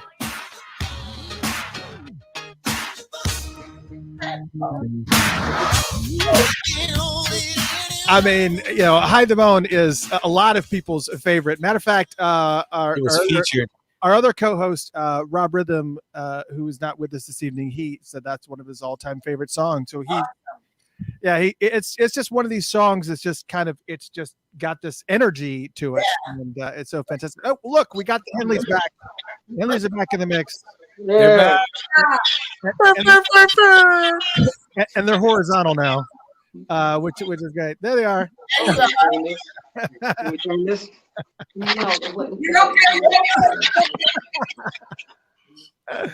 Oh, it's perfectly all right. It's perfectly all right. But yeah, so I know a lot of people wanted to hear that story. A lot of people wanted to understand exactly how exactly who was behind the songs. And and did you ever get an opportunity to meet Prince and kind of, did he ever shake hands with you or anything? Or I met him prior to that. And I don't know if you ever put those together. I was singing at a club with a jazz band, and he just walked up in the club and said, "Can I play with you guys?" And he picked up one of the guys' guitar and played and jammed with us. But you know, I didn't say, "Oh, I'm Brenda Vieger." I didn't do that. I was just like, "Yeah, come on." But he knows who I am now. I mean, so he performed with you, but he didn't put the two together that you were the same person who wrote Somebody. Exactly. Wow. That's almost like a Claire Fisher story, isn't it, Jeff? That's completely. Yeah. For you that don't know, Claire Fisher was the person who wrote pretty much the whole string orchestra. Andre Fisher's uncle. Yeah, so Claire Fisher, he wrote all the orchestration on most of Prince's albums, but Prince and him, for like many albums, and Prince and him have never ever met. Ever. And Claire passed away. Well, both of them passed away now, but Claire passed away, and they never got an opportunity to shake hands or be in the same room or anything. But that's almost very, very similar to what happened to you. You wrote 2 songs for him, and he didn't even know. He was standing right there. Unbelievable. I'm glad that we got. I'm glad that we got the Henleys back in the mix. Thank you guys for coming back in, Ron and the crew. Yeah, it was rough. It was rough. We had the surgeons out. I don't know what happened. The internet or something went down. Okay. Yeah, but we're back. We're back. Oh, well, you know, so Ron, want to talk, you know, a little bit about, you know, what some of the things that you're doing right now. Let's talk about something that you're doing, because I guess we want to make sure that everybody gets an opportunity to kind of promote what they want to promote, because I know there's so many things that are going on, and everybody here wants to know how we can, help or be actively involved in this. In whatever it is you got going on. Whatever it is that you guys are doing. Yeah, well, as you know, me and Chris, we're here in Atlanta, Metro Atlanta. We're in Swanee, and we have our entertainment company, which we were doing a lot of live shows here, and allowing people to test their music out to a crowd. Of course, when the pandemic came, it shut down our operation, and so now we've got other projects we're trying to get back up, and that's one of the things that we want to do. You want to say with the company? Oh, well, with PS Yes. Private Society, what it is Speaking loud. can you hear? Oh, yeah, you're fine. Okay. What it is we would send out a text to personal people, because a lot of the people that were involved were like head vice presidents from certain record companies, radio stations, magazines, and so that it wouldn't be so blown up to just public, hence private society, we would send out a text, and it would say you're invited, and it would only have a time and a date on there. And if you were on the roster and you knew about it, you would call in and say where, and then you would find out where it was being held. And mostly we started it off here at the Henley Manor, and because we have 2 floors actually in which we hold entertainment going on with live bands and everything. Somebody tried to call it a speakeasy one time, but it's not. That's a little bit different, right? And, yeah, and also the Henleys have written songs that we're starting to put back together. So we've been collaborating with some young producers to upgrade the sound and the tracks that we'll be releasing next year. So I've been working with those folks. I got some people in Jersey and Virginia. We got here in Atlanta that is working on the project. So we got some projects coming up. I might have to start, Jeff. I might have to start talking to them. I'm actually in Lawrenceville, not too far from where you guys are. Oh, okay. Yeah, well, I come by and have a sandwich. You are coming by. I'm gonna get coffee before I do. If you give me your address, I'm going to end up coming there every morning for coffee. So yeah, we'll be looking out the window. Here he comes again. But we were, because I actually had something very, very similar, a project that I actually started many years ago. I still own the domain name. I had the domain name called bookandhire.com, which was, I was, trying to get a collective of bands and performers that were in the state of Georgia. Actually, I tried to do it countrywide, but that was ended up being the demise of it. But it was just to kind of support and promote bands and kind of give them an opportunity to actually perform, and obviously was trying to figure out a profit motive behind it as well. But but yeah, I mean there's got to be something there. I would love to work with you guys. We'll have to talk about that, because it's all about supporting artists and musicians, and that would be right. Now I don't know if Bob or Patty has mentioned it while we was gone, but we're trying to put together our own production, so we can have our channel also, that we're going to have different artists come and perform on our channel. Since we have folks from all across the country. Me and Chris, we were in the airline business. We've retired from that now, but we were stationed in Jersey, so I know a lot of musicians in Jersey and New York. Me too. So we're going to feature all these people on our show that we're trying to put together. The Henleys are putting together this show that will be aired sometime next year. Yeah, I'm with you. I know a lot of folks up there too. I'm from Hunterdon County originally, so. Okay. Oh wow. Smack in the middle of Jersey. So yes, what are you guys following me? Wow. We said we was in the airline business. We can go anywhere we want to go. That's right.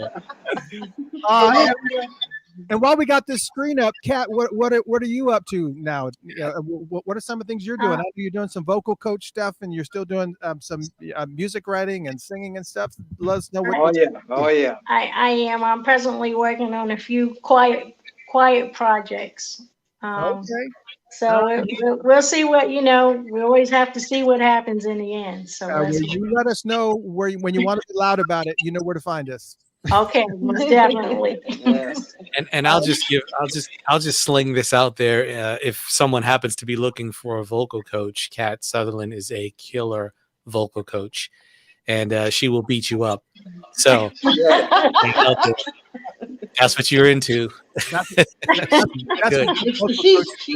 He's one of my students as well. Yes. She's being really quiet about she's saying backup for many groups out there. Funkadelics. There you go. Funkadelics. Well, she's not telling the story. Actually, I've been really blessed. I had a lot of mentors throughout my lifetime. Rodney Trotter, just so knows from back, he definitely was Mr. Funk. He did Flashlight back in the day. Jeff had the opportunity to meet him. I introduced Jeff to Mr. Trotter. And Major Harris, one of my mentors, Delphonics, of course. They're like my big daddies coming up. William Hart. And of course, my diehard camp will always be Unique Productions from Virginia Beach. I learned so much from those guys. Shout out to DeValbo McKenzie and Sprague William Duke. I mean, I learned from everybody, everywhere. That's my heart and always will be my home camp in Virginia. And Kat has her own studio also, where she's working on many projects, and she comes over here and brings half a studio over our house, and we're collaborating with some different things too. So she's constantly working, and she's got a lot of projects coming up. Yeah. Oh, that's fantastic. Well, definitely keep us apprised of everything that's going on, because that's what we're about here, is just making sure that we're supporting artistry from all angles.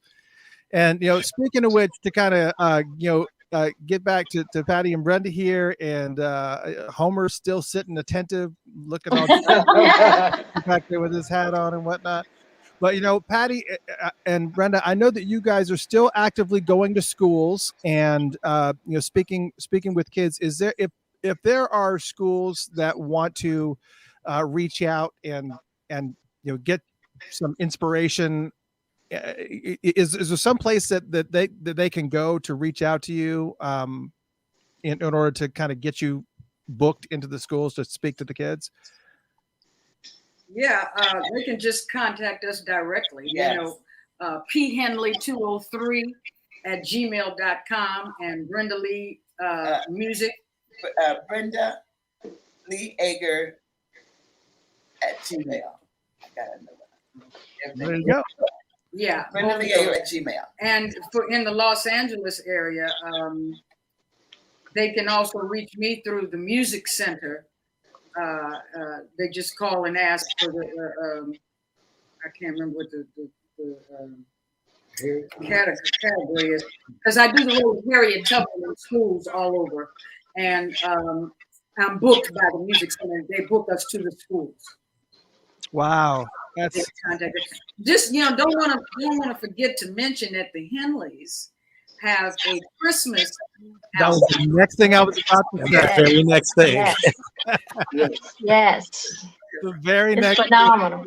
It is a Christmas album that I was listening to some of the I guess Jeff, you had actually sent me a video compilation that kind of showed some clips of some of this stuff that was going, and absolutely tell them about this Christmas album.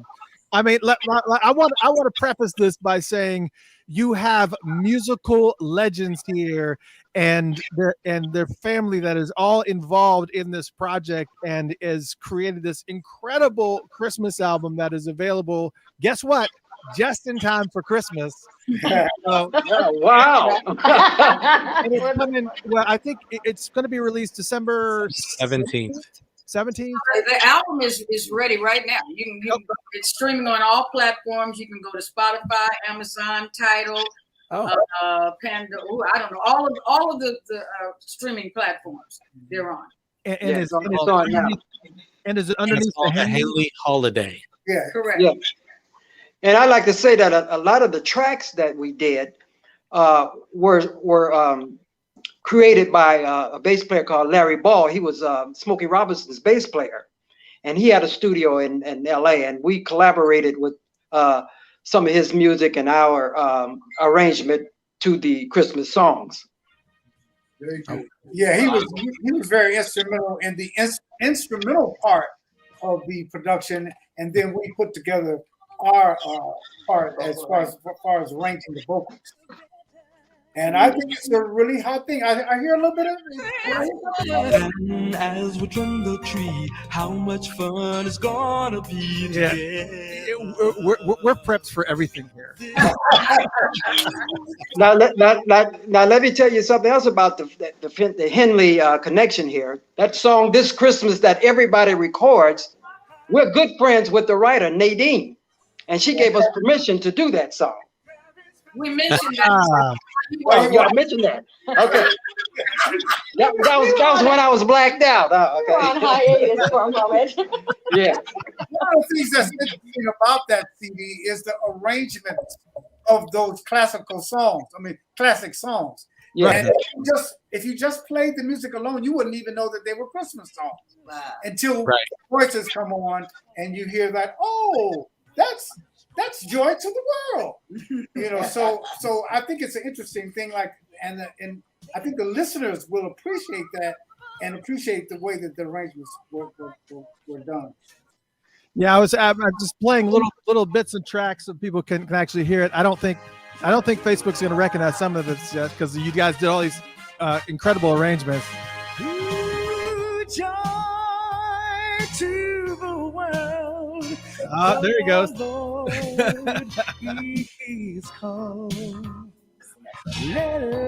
This is fantastic. Yeah, and so it's available for streaming, but is there a place that they can actually go and purchase it? Because we would rather you make that kind of money as opposed to 0.001 cent per play or whatever it is on Spotify. So, well, we have, like CDs. Can we get them on your website or something like that? You can go get it on iTunes and all the places where you buy music and stuff. I know there's going to be percentages, but yeah, other than that. Oh, that's well, yeah. So they can actually purchase MP3s and stuff on iTunes. See, we just put Cam on the spot. It's like, I was supposed to get those CDs done yesterday. And they're in boxes in my attic. So years ago we used to pull up the car and open up the trunk and just start selling them. So we haven't done that in years. I still sell my CDs at my shows, and people buy them. Yeah. And I'm okay with you guys listening to it on Spotify if you want, but like Cammie says here, as soon as this show is over, I'll be pulling up and getting the Christmas album. It's all right. Yay! You can get it on iTunes, as I mentioned, because one of the things, once the show is over, it will be uploaded to this show will be on Spotify. This show will be on iHeartRadio. So everybody that likes these little tracks that they're hearing here, you want a good soulful Christmas with the Henleys, this is the way to go, and you can get it. You can listen to it on Spotify if you're running a little low on funds, spending all that Christmas money. But you need to support the artistry. Let me jump in and say one other plug for us. The Henley Holiday, we have a Christmas special video that's coming out that will be out on December the 19th. And it's in a connection and affiliation with our church. And the church is upchurch.org, upchurch.org.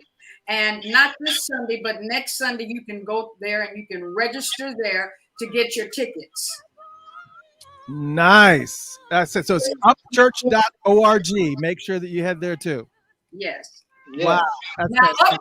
upchurch.org, that's the church that Reverend Della was our pastor. Yeah.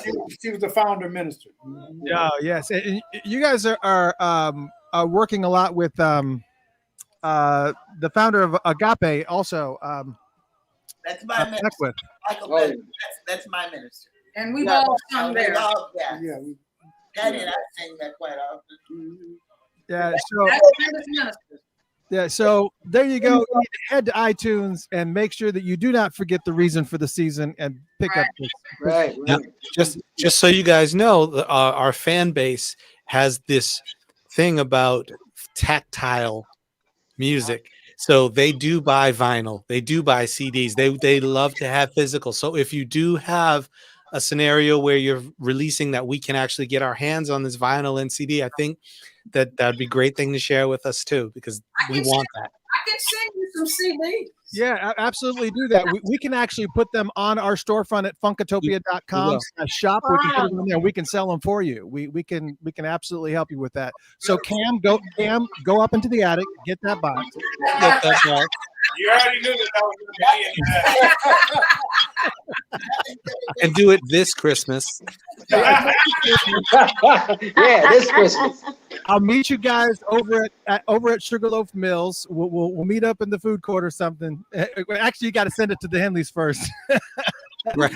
And then Because I have a few copies, but not enough to circulate to everyone. Well, we'll make sure it gets taken care of, or we can just take orders for them and just send them to you guys, and then you can just ship them direct. Yeah. That'd be perfect. But man, I can't begin to tell you guys how much of an honor it is to have such impactful and meaningful history of people in one place at one time. This is, I mean, it really is overwhelming. It's just such a blessing that you guys agreed to come on this show, and we can't thank you enough. We really cannot thank you enough. It's really been a pleasure. This has been awesome. I mean, again, I love you guys already, and we've met enough times, and I never get tired of the energy. I never get tired of being around you guys. And so we love you, Jeff. We love you. We're gonna be doing some things, Jeff. Yes. Let me tell you, Jeff, you have the most beautiful speaking. I'm a voice coach also, and so is Patty. And just the resonance and Bob, resonance in your voice and your tone, man, is beautiful. Had to say that. You broke up. I tried. All this again. Did you hear her? No, it broke up. We didn't hear. No, it froze a little bit, I think. Oh, okay. I'm going to do this again verbatim. Jeff, I'm a vocal coach. Patty's vocal coach. Bob's vocal coach. What we hear or what I hear in your voice is like music. You have such beautiful tone. Your resonance is open. It's just a wonderful voice. So keep singing. Keep teaching him, sister-in-law. Yeah. Thank you. I will. Yeah, that's like. So the pressure's on you now, brother. I'm not sure. We've been waiting for him to come over here with his band. Yeah. On the spot. Uh-huh. Yeah, hold on, Jeff. I can't get your head fit in the frame anymore. Hold on a second. Got me doing the one thing I never do, and that's blush. I feel like I'm like, oh, like coming from you guys. Oh Wow. my gosh! But it really, truly is an honor. I can't thank you enough on behalf of humanity for all the things that you've done and all the dedication that you've had to just the spirit of equality and just making the world a better place. And again, just to have all of you in one place is just an absolute honor. And thank you guys so much for coming on. I can't thank you enough. Thank you very much. Thanks for having us. Thank you. Thank you. And I will make sure that I get you that track. You're only on that track, right? What a Friend We Have in Jesus. That's the only track that you're on. That's what we want. If you got that one, Yeah, I'll get it to you. great. Thank you. All right, Thank Mr. you. Christopher. Love and Thank peace. you, guys. Jeff. Thank you guys, everyone. See you, Right. Thank you. We'll see you in the morning. And so where we can go to YouTube or Facebook to see this again? Yes, you can go. Yes. Matter of fact, as soon as this is over, it will be Hi, on Facebook.com/Funkatopia and YouTube.com/Funkatopia. And you'll be able to listen to this on Spotify and also on iHeartRadio and a bunch of other places as well. Probably by the end of the day tomorrow. So the audio version of this will be on. But if you want to watch it again, yeah, Facebook and YouTube, it will be up there, and we'll actually put it on a YouTube channel. We'll edit it down so that it fits in digestible pieces and whatever, and you'll be able to share it with all your friends and family. Great. Yeah. So I won't look lost. No, we covered it well. We made sure that but you probably don't want to listen to all the stories they were telling about you while you were gone. Yeah. I hope they were good stories there. You know, I'll edit that out, Patty. I'll protect you. I'll edit that out. So that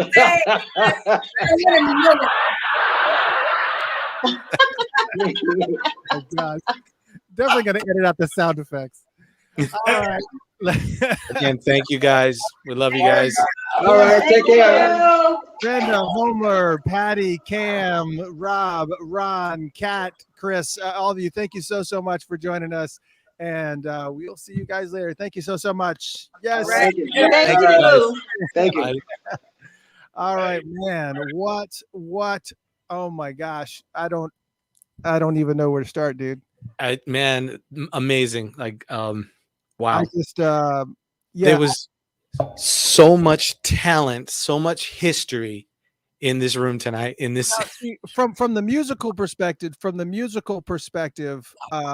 you know, that the musical perspective, I got to fix this camera. I had to adjust the camera because the logo was right over my face in the right corner. But from a musical perspective, they, I mean, it's just insane. But I could have easily spoke for about 3 hours on just the history part of it and all the background with Operation Breadbasket and all the stuff that's going on. And I desperately want to see this Soul Sisters movie. If you want more information on the Soul Sisters movie, it's soulsistersofficial.com. Don't go to soulsisters.com. It's a bunch of white ladies doing something. not necessarily soul. Like there's nothing soul about soulsisters.com, so don't go there at all. Soulsistersofficial.com. And I tell you, Chris, their personality is exactly what you just saw too. That this is how they are in person. This is how it's always been whenever we were hanging out, whenever we were around, and they're just always that energetic and fired up and ready to work. Yeah, and you have to tell me how to get in touch with Chris and her husband, because you know, obviously we have, you know, I got to get coffee. Yeah. I'll be going to see them shortly. My mom is in town from Boston hanging, so and we've all hung, so we're all going over there to see them this week or this weekend or something. Gosh, man, it's just the history is just unbelievable, and the everything that they've done, the work that they've done to put respect and just, I think respect is the best word. Just the Black communities have just been dumped on. And just from everything that has gone on, not just with the obscene core of racism that happens in this country, but you know, some of the injustices that have been heaped onto Black communities. And when Operation Breadbasket came on, to be sitting in the same broadcast with people who are out there making a difference and who are, you know, doing things that, you know, to try to, you know, repair, you know, this damaged world is just, I mean, it's just overwhelming. not only making the difference, but we're at the beginning of making the difference, and worked all the way through it. And it's a rare thing to find someone with that much strong history, and all the great people that they've worked with, everyone in the industry, and they haven't changed. They're still that positive. They're still doing things. They're still moving. They're still glowing lights of energy.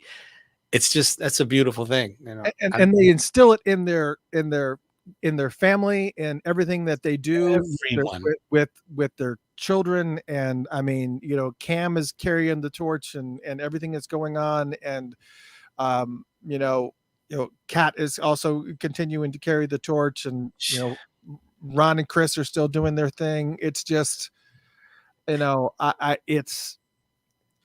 love that it's not done. That the job not, we know that the job is not done. We're fully aware that the job for, you know, is not done. It's not done. We are far from done. It's like loading, please wait. I love pause. It's like, But we know the work is being done, and we know that we have people who have been doing it and will continue to do it. Yeah, and of course, you know, everybody was excited to hear all the music background and stuff, and with Donny Hathaway and Prince and Stevie Wonder and Roberta Flack, and I mean, just unreal. And I know all of our hardcore Prince fans were definitely all ready to hear Brenda's story about somebody and Hide the Bone. Yes, she was there.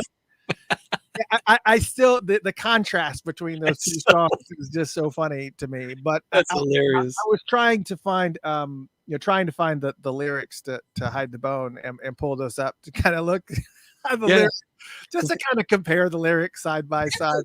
You know, because it was funny because, you know, she was saying that Mavis Staples called her and said, "Oh, Prince is reading your lyrics," and so he wants more. And he wants more. He navigates to Hide the Bone. Right. And only changed the name of the song. Didn't even change the lyrics. Like, wow. Yeah, it's a great story. Yeah, so I am what's so awesome to have. I saw somebody saying, "Hey, we need to yes, I see everybody putting up the URL here. Yes, soulsistersofficial.com. Make sure that you check that out as well. And one of the things I'm looking forward to this movie. There actually is a book that's written about Operation Breadbasket as well, but I don't know that it actually contains any information necessarily. I mean, it probably talks about the organization in general. And there's a lot of history that goes back because it actually predated that whole part where Jesse got involved, because Operation Breadbasket started in 1962. So it goes way back. And I don't think anything that Jesse didn't start until 1969.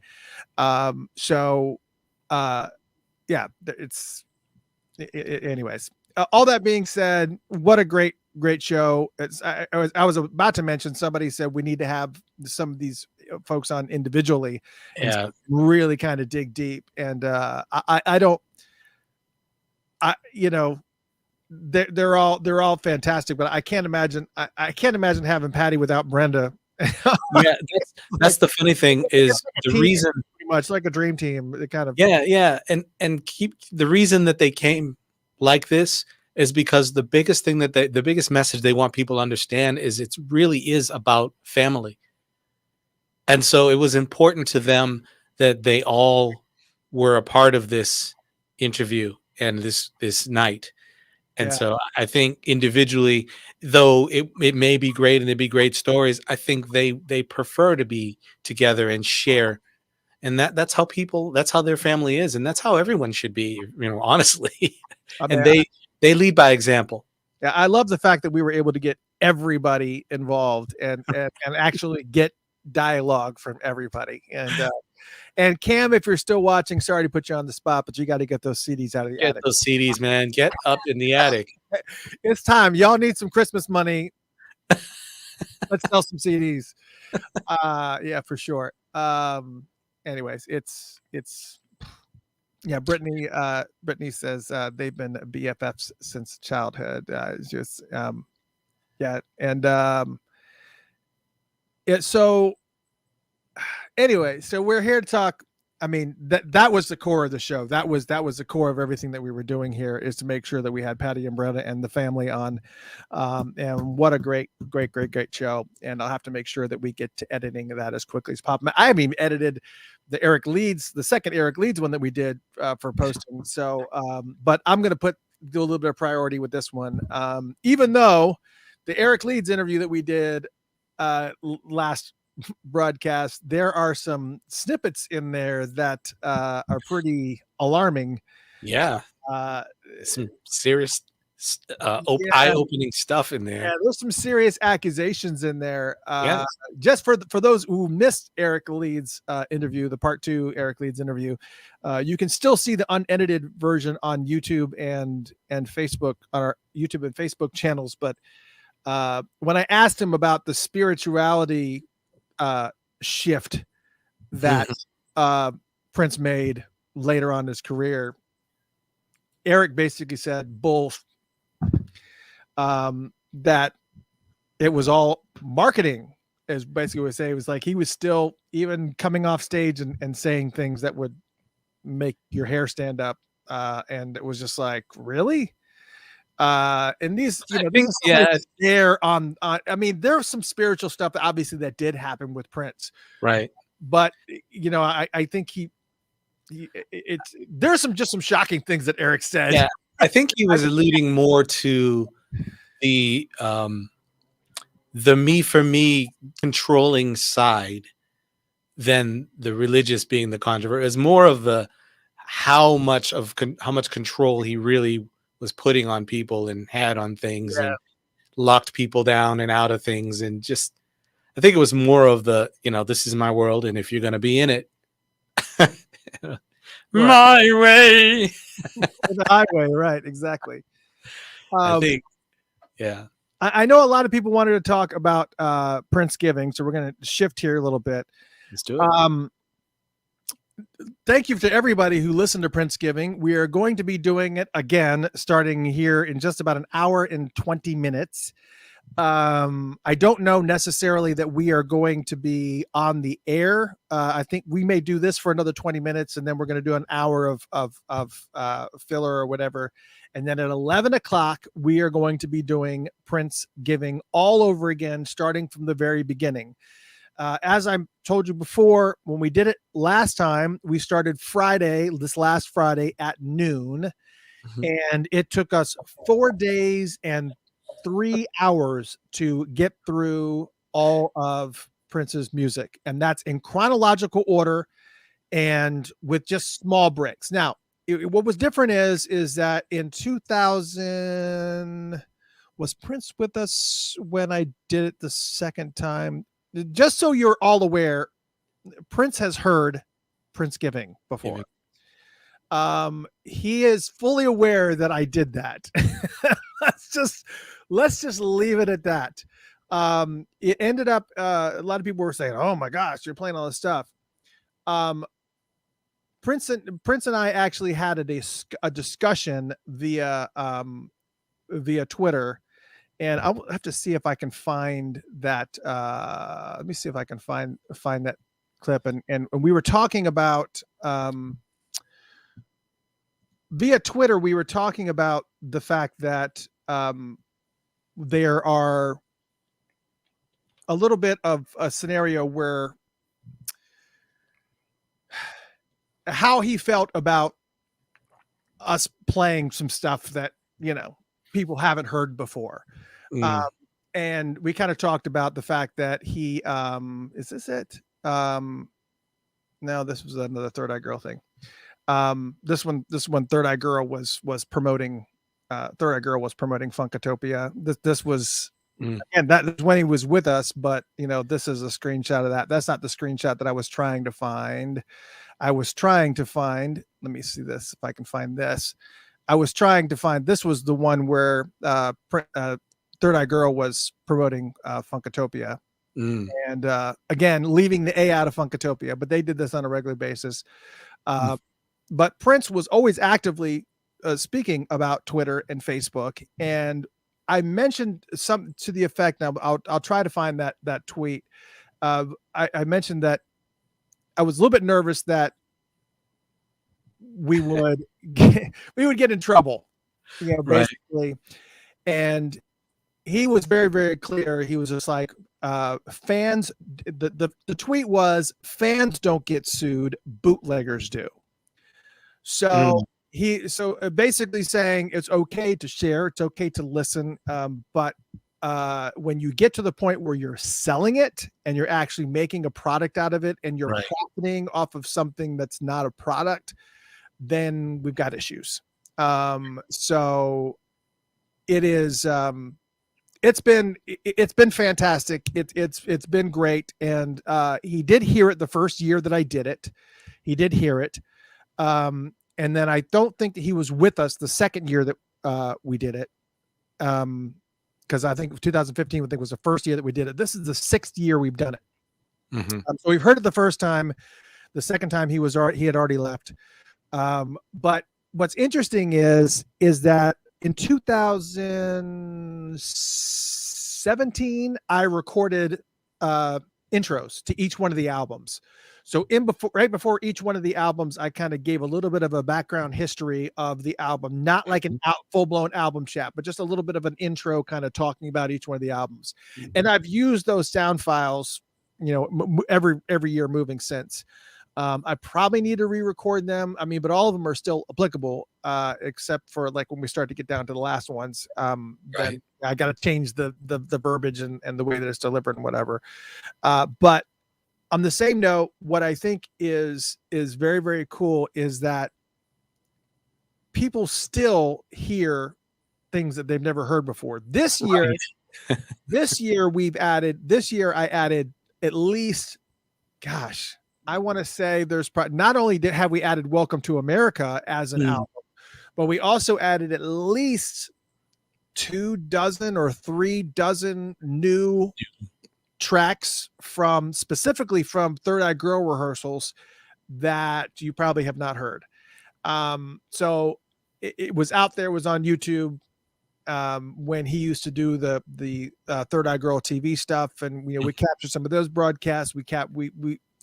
And they were always coming to us in various different ways. I mean, we would get random emails from somebody at Paisley Park when he was with us, and it would be like, "What do you think of this?" And I was like, "Kind of like it." Kind of like it. Who are you? Who are you? And then you wouldn't get a reply. It's just like, okay, all right. So but we have at least 2 or 3 dozen new tracks, especially in between the 2010 and 2016 window, in the Third Eye Girl window there. Those are, actually 2012 to 2016, I guess. That window is just insane. There's so much new stuff in there.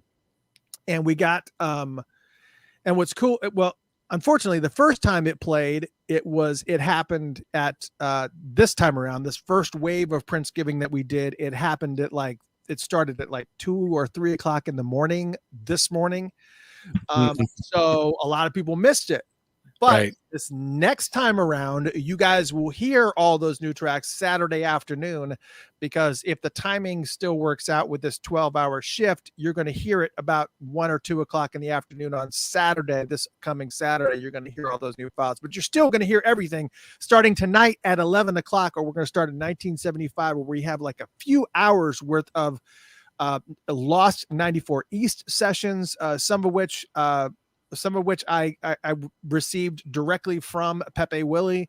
All these things that, Pepe Willie came on the show. He's been so generous with his time and everything else, but we got like all of these amazing sessions that precede Prince's first album, For You. So it's crazy that we'll start this tonight at 11 o'clock, but you can still go to bed and wake up and you're not going to be, I don't know where it will be. It will be somewhere close, like probably the second album is probably where it will be. Right. Which is ridiculous. It's just insane. It makes no sense. It depends on what time you wake up in the morning. It's ridiculous. Yeah, it is what it is. So yeah. So you just go in, relax, and enjoy knowing that you're fine. We've been doing this for many, many years. We're ASCAP licensed. We pay the royalties and fees for the songs that are played. We pay ASCAP licensing fees, and that is one of the reasons why. And one of the ways that some of this stuff happens is that they actually acquire list of the songs that we played, and if they can't attribute a specific song, if the song's named differently, or they can't attribute, they at least attribute it to the artist. So when these fees work out, that's how they work out. Right. So all this stuff, the ASCAP licensing fees are murder. Just so we're clear, they're not fun, and that's one of the reasons why we ask for donations, just so we can make sure that we're paying Prince, the estate, through ASCAP, doing all those things that we're supposed to be doing. And also, it takes a lot to do all the broadcasting that we're doing, the streaming for the radio station, the app itself. Funked Up app itself, which I might add, was just updated 2 days ago and submitted to both the iTunes store. I'm not an Apple guy, so is that where you get your Apple store? So it was just uploaded to the Apple store. It's in the review process, which would be fine. It's going to be released, and Android as well. So it could be updated as we speak, but they're brand new versions of the software that have not been updated since May of 2020. They finally got in there and put up the brand new versions of it. I don't know what it looks like. I don't know what all the changes that they've made, but you got brand new apps that are coming right now as we speak to both Android and iPhone. And, brace yourselves. Brace yourselves.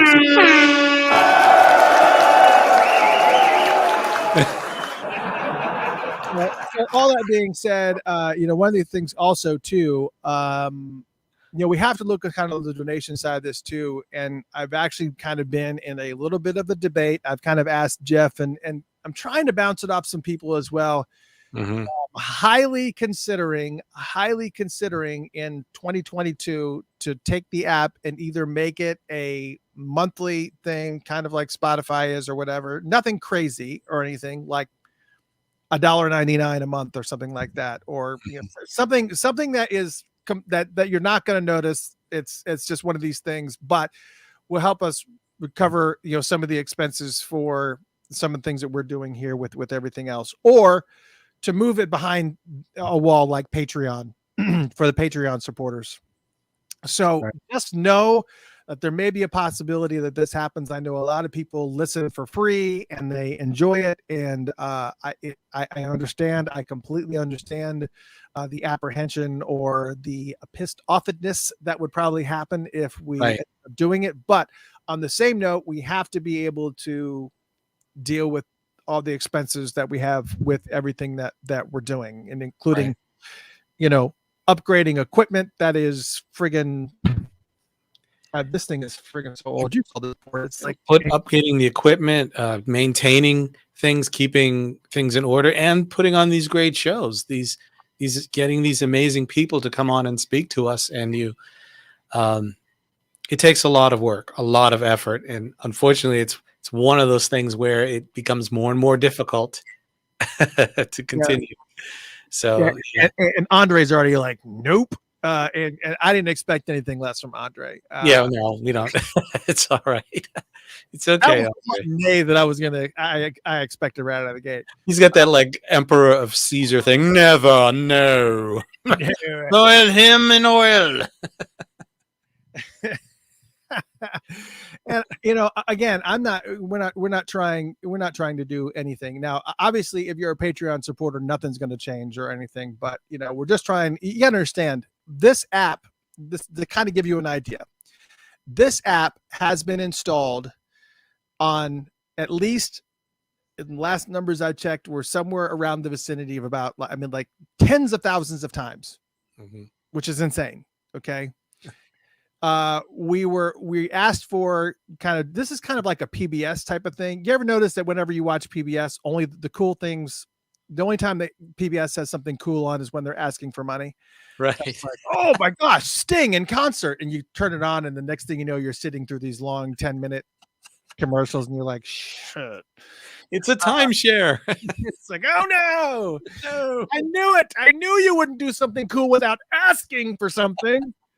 Yeah. So I definitely don't want it to be like that, because you notice that Funked Up, we do not do commercials here. We don't do commercials, and we just don't. Right. There are no commercials. There's breaks, bumpers, and there's bumpers, but those aren't commercials. No. So there's that. We didn't get a bumper from Pat. I don't think they would have done really great bumpers. I mean, not that they would have done great bumpers, but I don't know that it was a party bumper. That's just too many people. I mean, it's just like, everybody together. Okay, here's what you're gonna say. Here's the script. But yeah, so I mean, but I wanted to make sure that, and I thought that I had, did I put it over here? Oh shoot, where did I write it down? I actually let me see if this is it. I wonder if this is it. Sure. Just talk for a second, Jeff. Yeah, I'm like, you know what?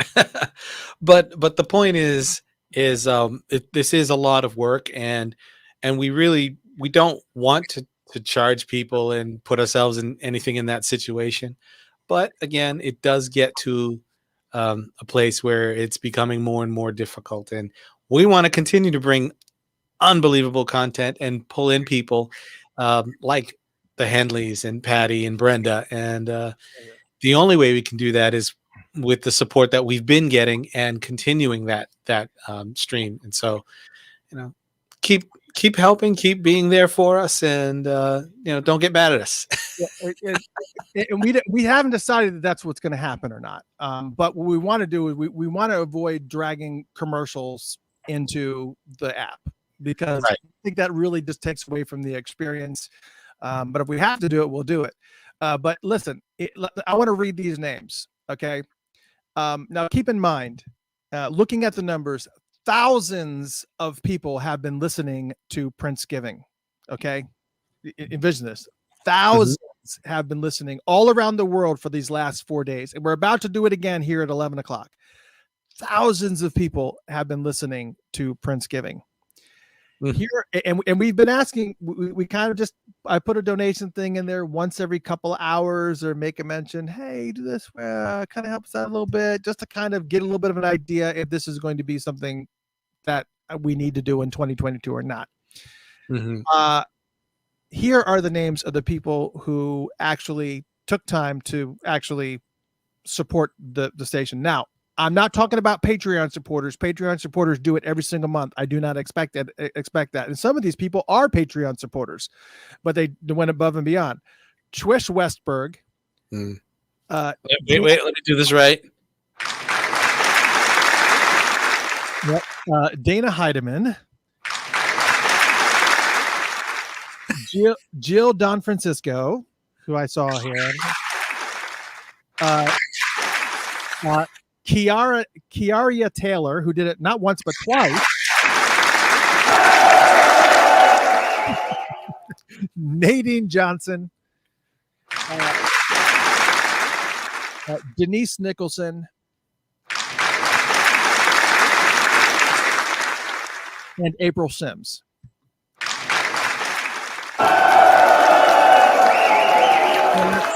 That is 1, 2, 3, 4, 5, 6. That's 8 people. 8. 8 out of the thousands that were listening to Princegiving for these 4 days. 8. So it kind of gives you a little bit of an idea of kind of like where we kind of feel like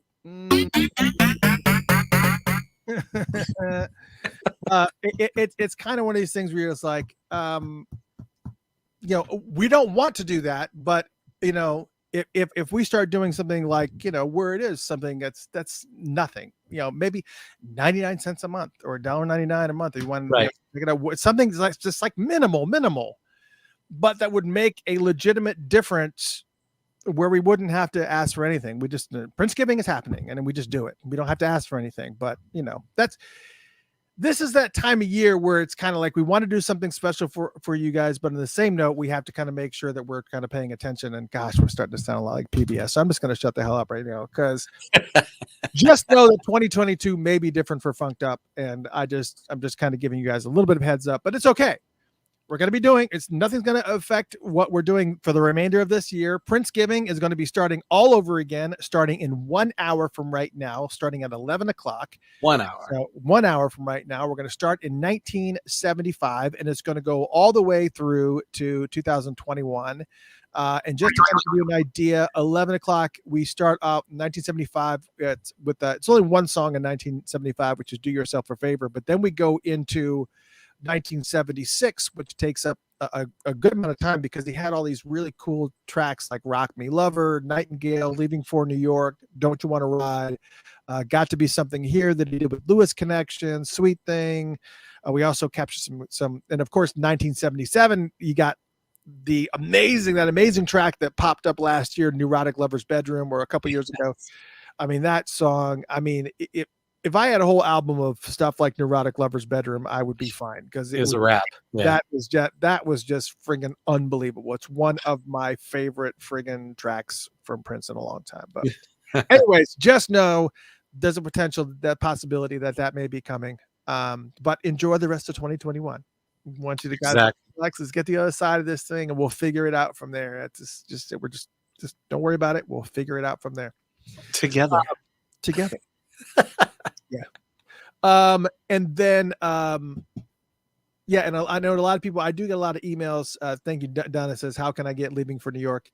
I do get a lot of people that ask questions about, you played that track, and can you send it to me? No. Unfortunately, I can't. This is the discussion that I had with Prince publicly on Twitter. And he told me very, very specifically, I'm okay. It was very, very clear. I'm okay with people hearing it. It's when you sell it or give it, or start distributing it, then we have a problem. So this is, so if you hear something that you like, great. That's the reason why we want you to stay tuned and listen to it. It's perfectly fine for you to be able to hear these really, really cool things. But we can't distribute it. I can't send it to you. I can't sell it to you. And it's not, I can't do that. Just can't do it. So thank you for that was a great segue, Donna. Thank you.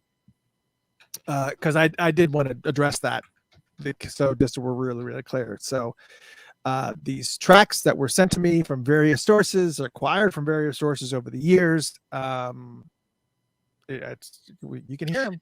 And you've done an amazing job with it as well.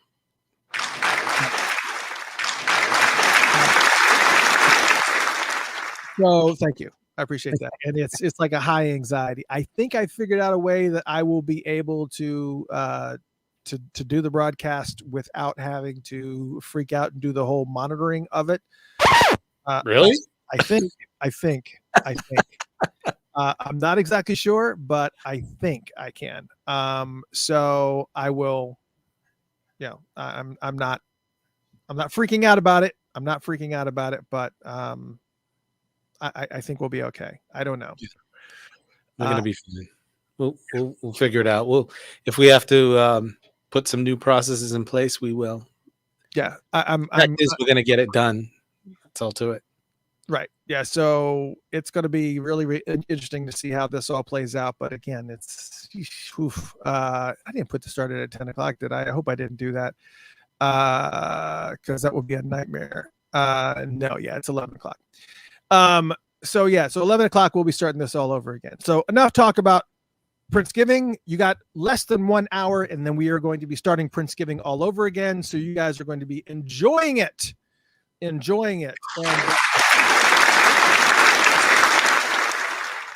Damien says Funkatopia has his own vault. That's right. And it's funny that you say that, because there's a bunch of stuff that I did not put in Princegiving. There's tons more, especially live concerts, that happens at Princemas.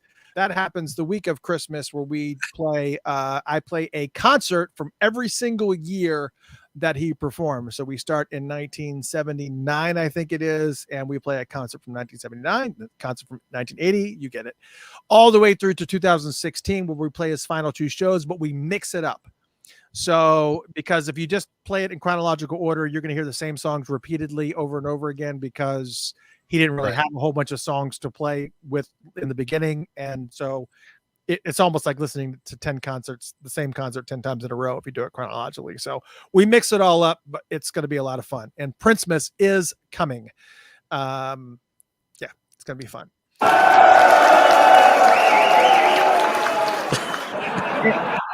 And of course, that will happen before we just make any decisions about the app in 2022. We'll see. What was I going to say? Oh yeah. So yeah, and before we go, we're gonna, because I'm not going to talk about that anymore. But before we go, I did want to talk a little bit about an event that happened during Princegiving, the first wave of Princegiving, which was the 20-year anniversary to Rainbow Children. Yes. I am so bummed out that we were doing Princegiving. I'll answer. I see your question, Andre, about the MPG Music Club files. When's that going to happen? I will let you know. You're in Canada. I'm not sure. Let's just put it this way. Once Princegiving is over, which is going to happen at 3:00 in the morning on Sunday, I think is when they're done. We're going to play the MPG Music Club files, which are the MPG audio shows, the 10 episodes. We'll be playing them back to back after that. So it's going to take probably a good portion of Sunday, and then we're going to do a lot of filler, and then we're going to be back to our normal scheduled program on, what is that, the 30th? I think it's not the 30th. 29th. We'll be back to our normal scheduled program on the 29th. So, and I can finally breathe. I can finally breathe. Yes. So the MPG Music Club stuff is coming. Anyways, Rainbow Children, 20 years. First off, I can't believe it's been 20 years, and I'm not sure. I know this was the first time this tour, One Night Alone, the One Night Alone tour, was the first time I met Prince. And I met him 3 times within a 2-year period, during One Night Alone. And then I guess the hit and run that, followed it, I guess. But it was friggin' amazing. And all 3 times that I met him, I met him at this club called 1150 in downtown Atlanta, all 3 times. So it's incredible. And I think that's also why the album holds a little bit of a special place for me, but I loved the album first when it came out. Sonically, there was something very, very different. And that was one of the reasons why on the newer albums, that was definitely one that I had to get on vinyl, because I love Rainbow Children more than I can't even. Yeah, I'm the same way. I'm with you 100%. Like sonically, there's something about the way that album it sparkles. That's the only way I can describe it. It's so polished. Like it just feels something about it. So I had to have the album too. This is not something that shouldn't be on vinyl. It's like it belongs in vinyl. Yeah, somebody gave me a copy of Rainbow Children without the God voice. And so I actually have a copy of Rainbow Children with Prince in his normal voice, instead of the deeper effects for God voice that happens throughout the whole album. It's just Prince talking without the effect over it. And I thought that I wanted that, because I was just like, I'm not really a huge fan of the whole God voice thing. I mean, I like all the music and everything, but then once I got it and it just had the regular voice, I was just like, maybe I'm okay with the God voice. I don't know. Yeah. And it's okay. It just doesn't sound finished. And maybe it's because it's the same thing that happened with Ballad of Dorothy Parker with horns. It was just like the first time I heard it, I was like, but then after repeated listens, it started to grow on me. So maybe I'll be okay with it if I listen. Yeah, it's missing. It was missing something. Yeah. I love Rainbow Children. I love it's just so friggin' such a powerful album, and I had that whole entire album memorized. I had the whole entire album memorized before the One Night Alone tour even hit Atlanta. I mean, I was like, I had actually fantasized a moment in my head where I would be called on stage and I'd be able to do the end part to the Muse, Muse to the Pharaoh.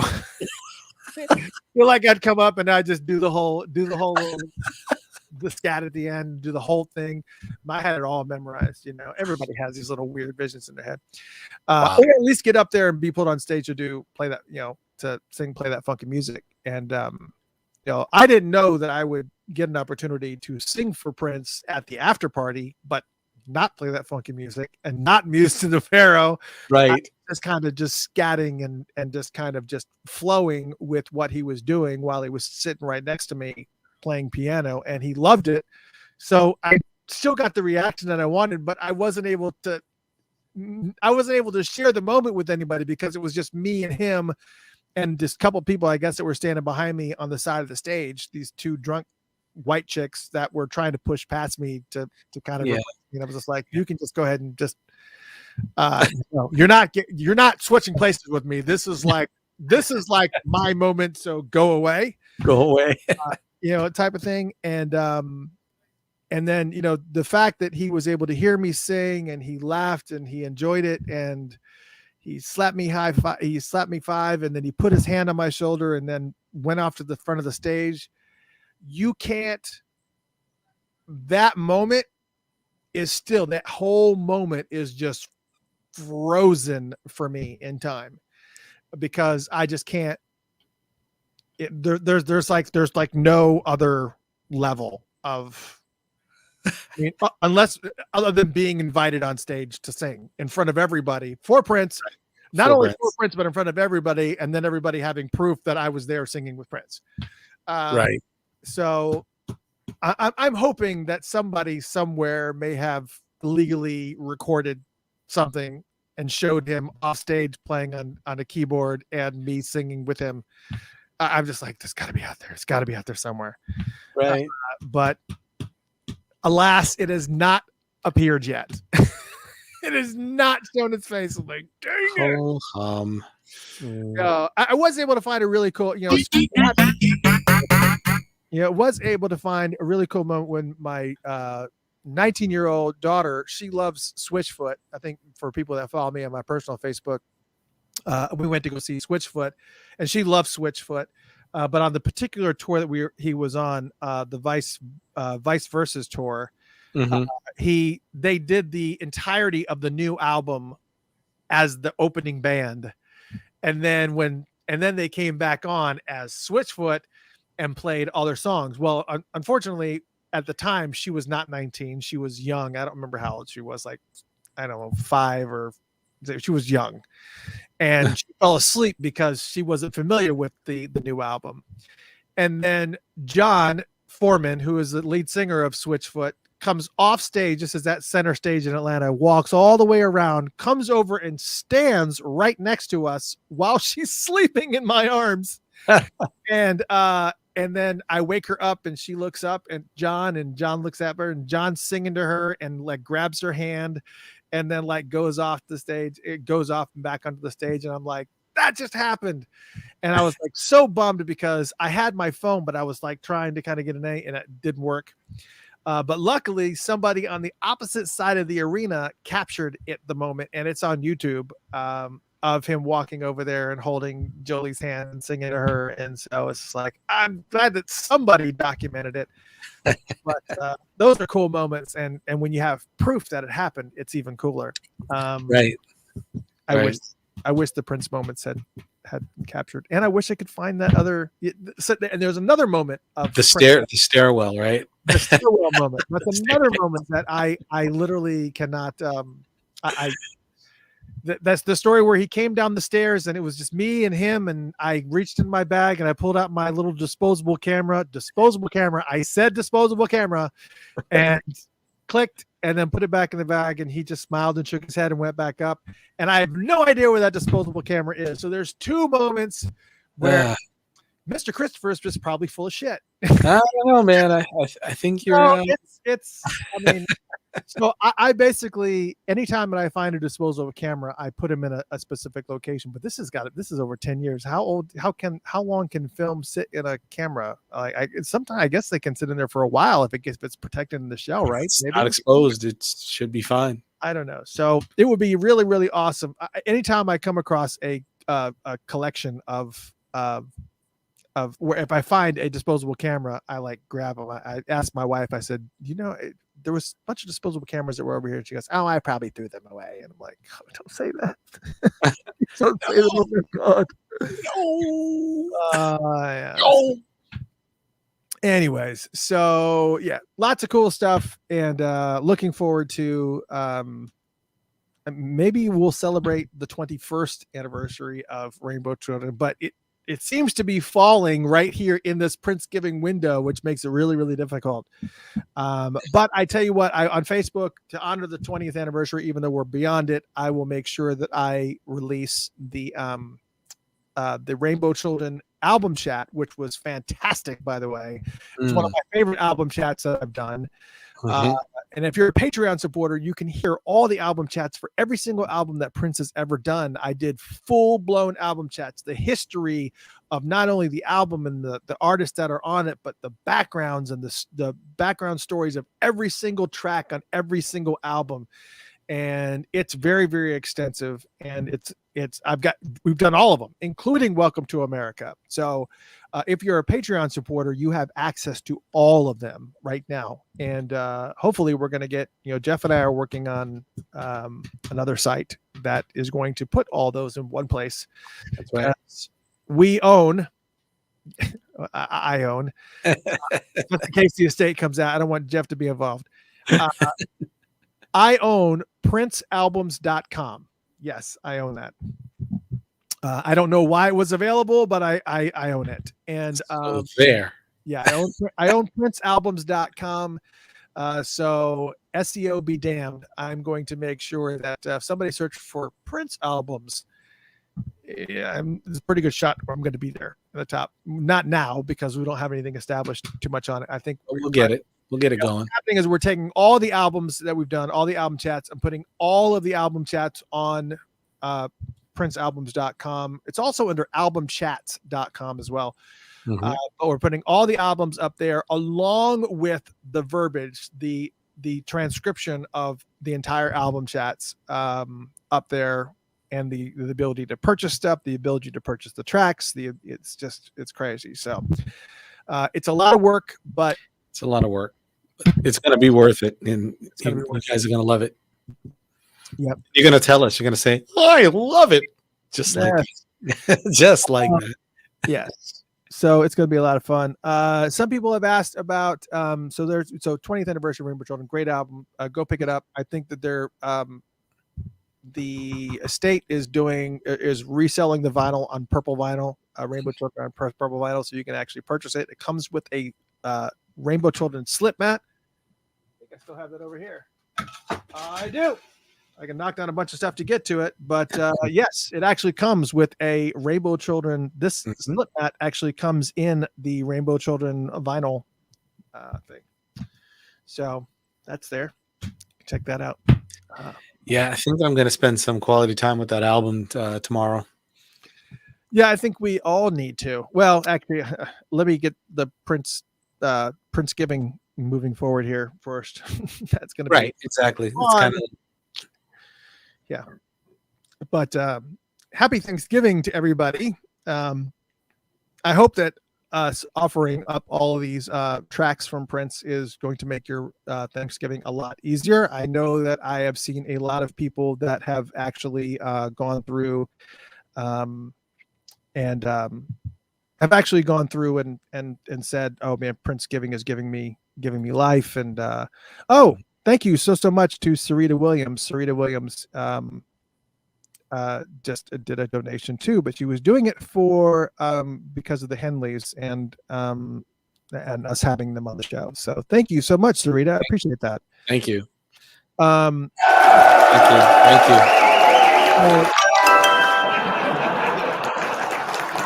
you.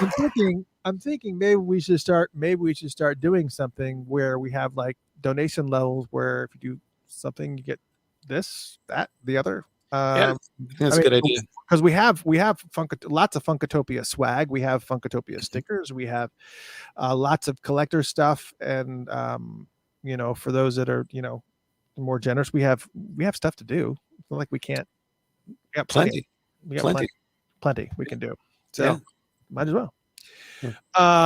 It's been incredible, and Cammy says she needs to buy a record player for all her vinyl. Yeah, I completely understand. I have like these stacks of vinyl over here, and this is not even the full.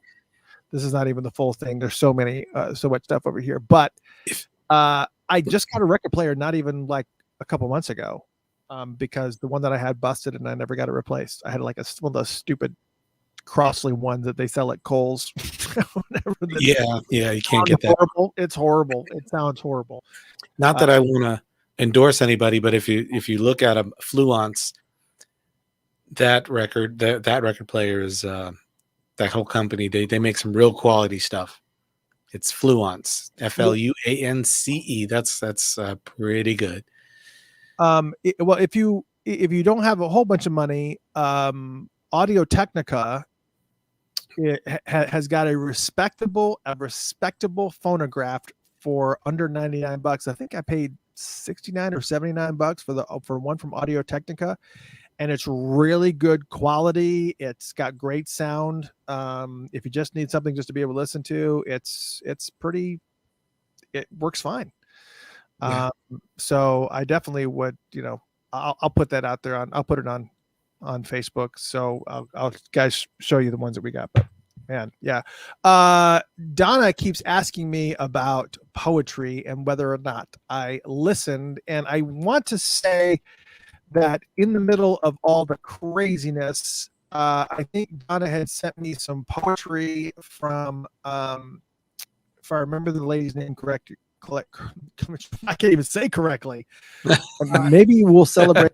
Yeah, it's from Andrea Gibson, and it is a poem called "The Day Prince Died."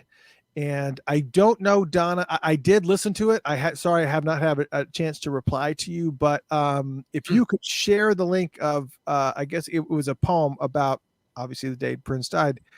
That it was pretty intense. And Donna, you should definitely share it so that other people can hear it too. If you want to share it on the Facebook page, feel free to do so. I didn't know what the distribution was on that or how you wanted me to share that, but yes, if anybody wants to. Donna, what is happening? Was that you or me? That was me. That was totally me. Okay, I was just like, oh no, I'm having a flashback. They said it stores in your fat cells. Now it's releasing itself and it's my bloodstream. Not again. Oh no. The spackle is dripping. Anyways. No. I'm probably taking people back taking you back to the 70s and 80s for those who are ever done. Yeah, there's certain things that if you've ever done acid, there's certain things that you should never look at. And two of them is, well, there's actually three things that you should never look at when you're on acid. The first thing is yourself. Never look yourself in the mirror. Because it goes very, very badly and you start don't do it. The other two things are shag carpeting, which don't look at carpeting. Don't do the doggy walk. Shag carpeting because it looks like it's boiling. It's like bad. It's like, it's like the kids game. The floor is lava. Oh my gosh. And don't look at spackle, like ceiling spackle, because it does look like it's dripping and it's bad. So those for anybody who's had experience with this particular drug of choice, it is not. It's been, but there's certain things that you vividly remember and it's terrifying, and you go like, yeah, I'm not going to do this ever again. I haven't done any of those, and I'll take the advice though. Ceiling spackle, shag carpeting, and yourself. There you go. The top three things you should never look at. which for many people means close your eyes.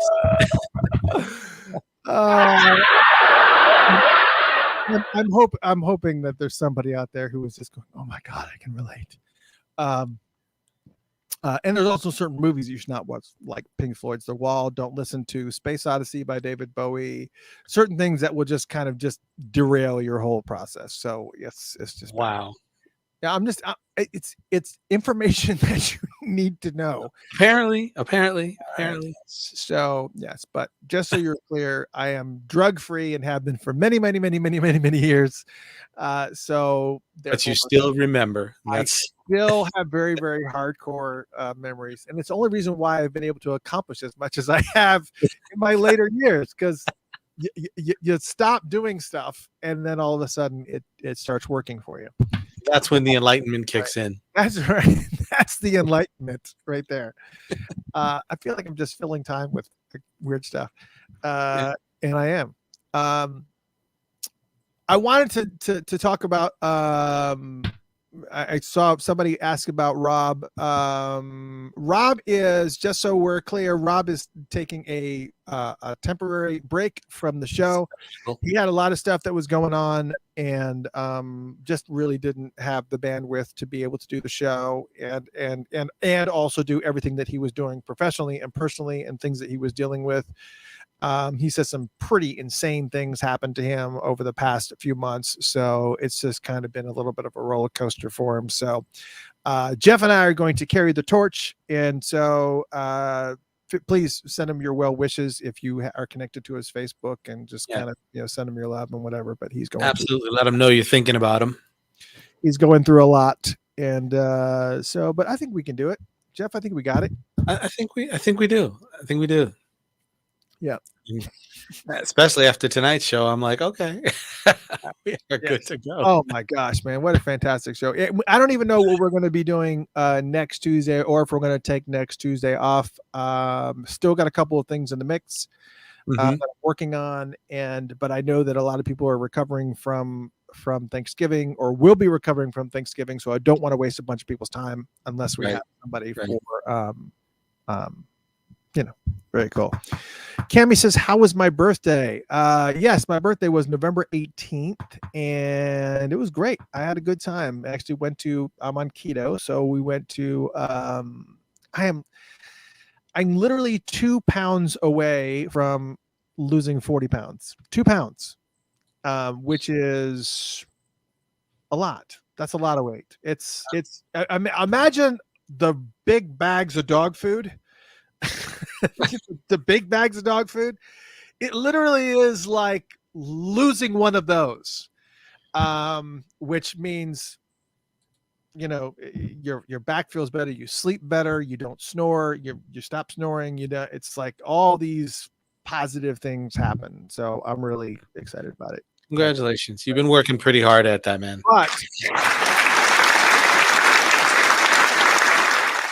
But we I've been stuck at this point. It's been so difficult for me to lose these last 2 pounds. I mean, I know that and now we got Thanksgiving coming up, and this is going to be ridiculous because we're going to have like all kinds of crazy food. But to go back to my birthday, we went to this steakhouse in Atlanta, this one that's called Stony River. And Stony River is amazing steak. Unfriggin' believable. You didn't go to Lone Texas Roadhouse? No. Texas Roadhouse. No, I did not go to Texas Roadhouse. Oh man, that's the best rat steak. Yeah. For those who didn't have the story, Jeff and his lovely lady friend and myself, we went to Texas Roadhouse after seeing, I don't remember the name of the band, the Purple Ones or something. I don't remember what it was. It was a Prince cover band that we saw in Snellville. I can't remember the name of that band. Yeah. But they were really cool because they did a lot of songs that most Prince bands don't do, which was really kind of cool. It was great to hear, like Darling Nikki and things that other Prince bands for some reason don't touch.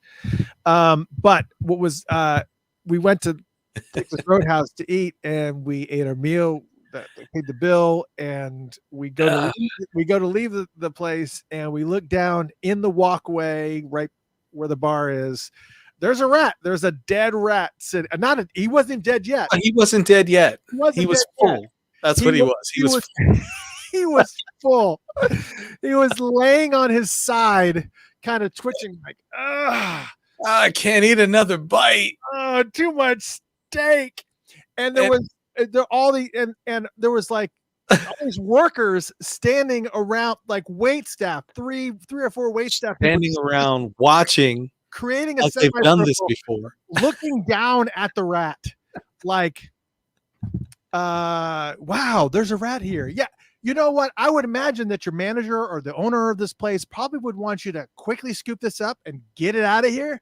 Nope. But nope, they were just drawing attention to it, and everybody up and down that particular walkway, the tables that line that walkway, were all like leaning into the walkway, looking to see what they were looking at, and everybody was just like, I had two great punchlines. The first punchline was, we literally were 15 minutes away from a free meal. That was the first one, because if we hadn't paid the bill, we had seen that, we certainly would have gotten free meals out of it for sure. And then, of course, his girlfriend was very, very upset, and I said he was probably got sick from licking all those steaks, of which at what point she lost it. Cracking up. Like, oh my God! So yeah, I haven't been to Texas Roadhouse in a very, very long time, but one thing I can say is that the rat did look healthy. It wasn't like he was sickly. I mean, he looked really healthy. Like someone was the restaurant was taking care of him. Yeah, he looked like a pet rat. It didn't have this look like it was Ben rat that was all mangy, and it was Ratatouille. Yeah, it was Ratatouille or Ben. Ratatouille. It wasn't. He looked like a pet rat. Because he had the little pink nose and the soft gray fur. Not that I touched it, but I mean, he looked like a healthy rat. I mean, he looked like Alberto VO5 hair treatment. Like he was taken care of, shampooed. With Damien. Damien says, "Can you briefly talk about the flashing Prince symbol behind you if you haven't done so?" So there is, you can find all these things on I don't know where I found this. This is it is basically I didn't know I was going to be showing it up close, but it is a really cool thing. It sits in the back and it just changes colors. You can actually make it stay on one color if you want, like I just did, or it will rotate through colors like you saw it doing in the background there. And it's very cool. It's just etched on plastic, and they have it that's kind of attached to this. I'm like taking all the magic out of it. And it's just like, it just sends this light up through there here, and you just deflated the entire coolness factor. It was very, very cool. I loved it. I thought this would be great in the background. And the cool thing is, it's on every single show, so I wrote it off.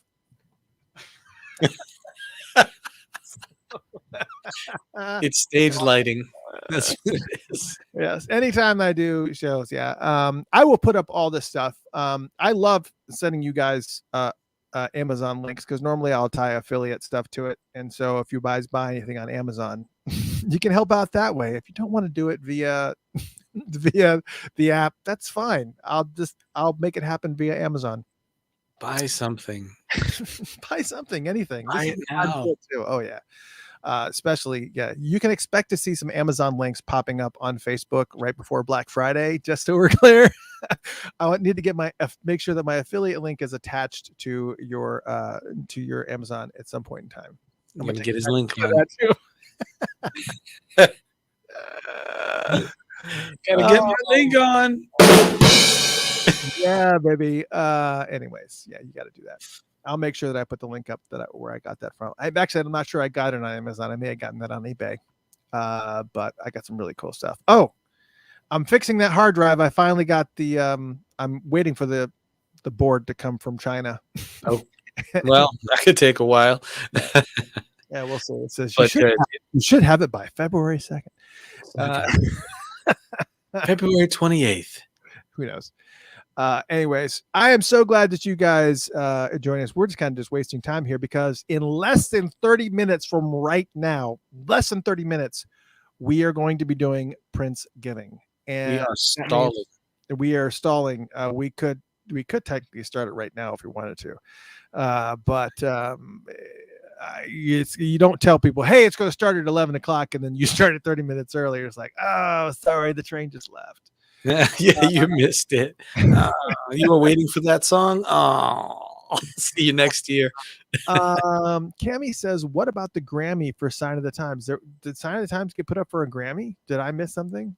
Did you hear that? Huh? Let's Cammy, put up some more information. Be interested to know what you're referring to. Apparently, Sign of the Times may have gotten a Grammy nomination, but that would be really, really cool. Huh. Did you watch the American? Oh, yeah. Have you listened to the Silk Sonic album? Have you listened to this yet? I did listen to it. I have not listened to it in its entirety. I kind of want to make sure that I can focus on it. I know that it's mostly mid to slow jams. Arlene says, yes, it got a nod for best historical album. Wow. That's a weird category. Take it. That's beautiful. Yeah, I'm totally down. That sounds very. That makes sense, though. I think that's a good new category.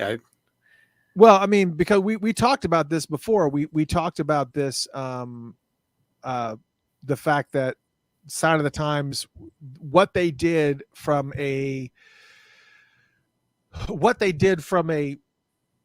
I guess, unreleased music perspective, the way that they kind of broke things down and just kind of did this massive collection of historical music that we had never heard before in a way that was just, wow. It was just, everybody was so taken aback by, it was just like unbelievable. There was so much material. Right. And we had said that,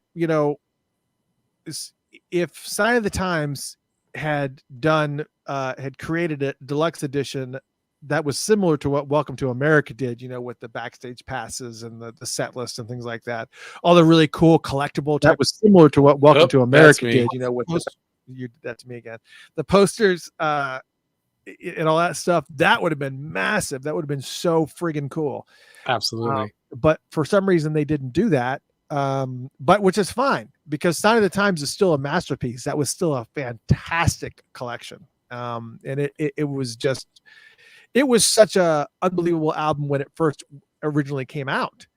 Right. But for them to remaster it in that way, and then to put in all these additional songs, I mean, so much new music is. Yeah, it was well done. It was well done. Yeah. So I'm glad I have. Oh, it's a nomination, so we'll have to take a listen. Kiaria, thank you, Kiaria, for your donations. We did see you're one of the names we mentioned, Kiaria. Thank you so much for your donations during Princegiving. I'm not going to be able to click on that, April. I don't. For those of you who want to type out the URL and wait, did she actually type that? No, I'm just kidding. Just right there, all of it, all of that. It's over. Yeah. Wait. This is it's only good for audio. It's only good for video, not for audio. But I would run that. Might want to run that through Bitly. Yes, we'll need to. Yeah, Cammy said that Dwayne Tudall posted it on his Facebook page that it got a nod, and he actually had some involvement in that. So, go Dwayne! Yeah, let me give that. Let me give his props there. So, congratulations for the nomination, and it better win, or I'll continue not watching the Grammys ever again. Right. Yeah, there's only they very rarely ever get anything right. They always just kind of go with the audience or whatever, and it's supposed to be really about artistic integrity and just everything. And I think they kind of just plot along with the masses, and I don't think it's as legit. There's only 1 year I think they got it right, was I guess it was years ago when Esperanza Spalding won for best album. I was like, oh my god, they got it right. Right. And I was like shocked. I was like, holy crap, they actually got it right. And I was just blown away. And but they just never, I mean, it just seems like it's a continual retread of. Well, there's a lot that goes behind it. It's a long process and it's a lot of work. So, I get it. Yeah, I can't click on that. Yeah, April says click on it. We can't. I guess you can click on it if you're watching on Facebook. You can click chat, on it. right. But from where we are in StreamYard, we just see the URL. We can't actually. I can't even copy it, which is something weird.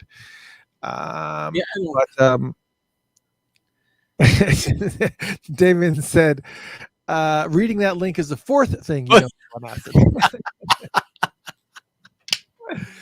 Yeah, I imagine there's some kind of hidden message that is buried in all that somewhere. If you stare at that too long, it's the trick is to read it backwards. Yes, that's right. Yeah, there's a lot of stuff going on, and did you get a chance to listen to a lot of Princegiving at all this year? I know some people do. Some people look at it. Yeah. This year I couldn't. This year I did not get to listen to a lot. I would jump in and go through some stuff and listen for a while and then right back out. So yeah, I mean, I have no choice but to kind of listen almost more intently than I want to, just because of the fact that it's like this constant. It's constant ringing in their head. Yeah, it's just a lot. There's so much music, and the system, the way that it processes songs and the time of it is just, it's a lot. Yeah. Yeah, and there's a reason why sometimes there may be a couple of accidents and things that happen, and some weirdness that happens, and we try to avoid it. Cammy said she listened to all of it, even in her sleep. That's her sleep music. Yeah. What did Kiara say? This weekend, while I was at Paisley Park for Under the Cherry Moon, the Parade album was playing on the app. Oh, nice. That's great. What amazing timing. He was at Paisley Park and Under the Cherry. That's great. Yeah, somebody, who else posted? Somebody posted on Funkatopia. Who was it that posted? Was it, I'm trying to remember who it was that posted. Somebody was in Maui. Was it Adriana Coatman? No, somebody was in Maui, and they had the no, it wasn't Adriana. They had the app playing in Maui while they were in, and they were going up this huge, going to like the highest point in Maui, and mountains came on. So it was like, nice. Yeah, that's very, very cool. So I hope everybody is super excited about Princegiving, because we are literally 19 minutes away from starting this. It's going to be ridiculous. I am already getting stressed out about it. I'm getting stressed out. I'm really getting stressed out. It's because it's so much, dude. Yeah. Well, you know what? Once it starts, once the ship is rolling, it's just keep moving. There's nothing to get stressed out anymore. You've done all the work. Yeah, what will happen. Well, and there are a couple things that I know that needs to change. For those who are wondering, why don't they just go away? Because they're just wasting time. And we really are, and we know we are. We know we are. We're very, very aware. We're just making small talk right now because Princegiving starts again in 18 minutes, and we have to start right at 11 o'clock, or things just go haywire. We just need our friend to come back in and go, these guys suck. Worst show ever. Worst after interview speaking ever. You guys are douchebags. You guys are stupid. Yeah, but it's funny because I'm watching the numbers on the radio station itself continually go up. I'm watching it, They're prepping. They're getting ready. I'm watching the count. Everybody is kind of starting to file in here. Mhm. And I'm really curious to see exactly who all is online, because I'm interested to see if there are other countries that are tuning in right now, just to kind of get a little bit of an idea. Oh, actually, let me send a push message out to Princegiving. This is gonna be awesome.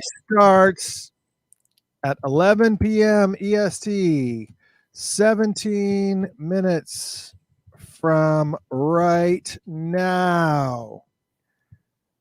All of Prince's music in chronological order. That is the ultimate song. In to the Funked Up app now and get ready. Everybody that has their everybody that has your app, hold your phone up, you're gonna get pushed. 4 days of Prince's music. No repeats. You really are stalling. That's pretty good. No. You type fast for one finger method. Two fingers. Yes. Two finger method. 2 fingers now. Come on. Yeah, you're moving up. This ain't the first date. No. No. Oh, never mind. Listen. Listen on the Funk Up app or funkatopia.com. Yeah. All right. /funk radio, funk-radio. Yeah. So there we go. So everybody that has the Funked Up app installed on your phone, you're about to get a push message right now. And just to say, I know you can't see it, but there's mine. Woo, there's mine. Did it come through? It just came through.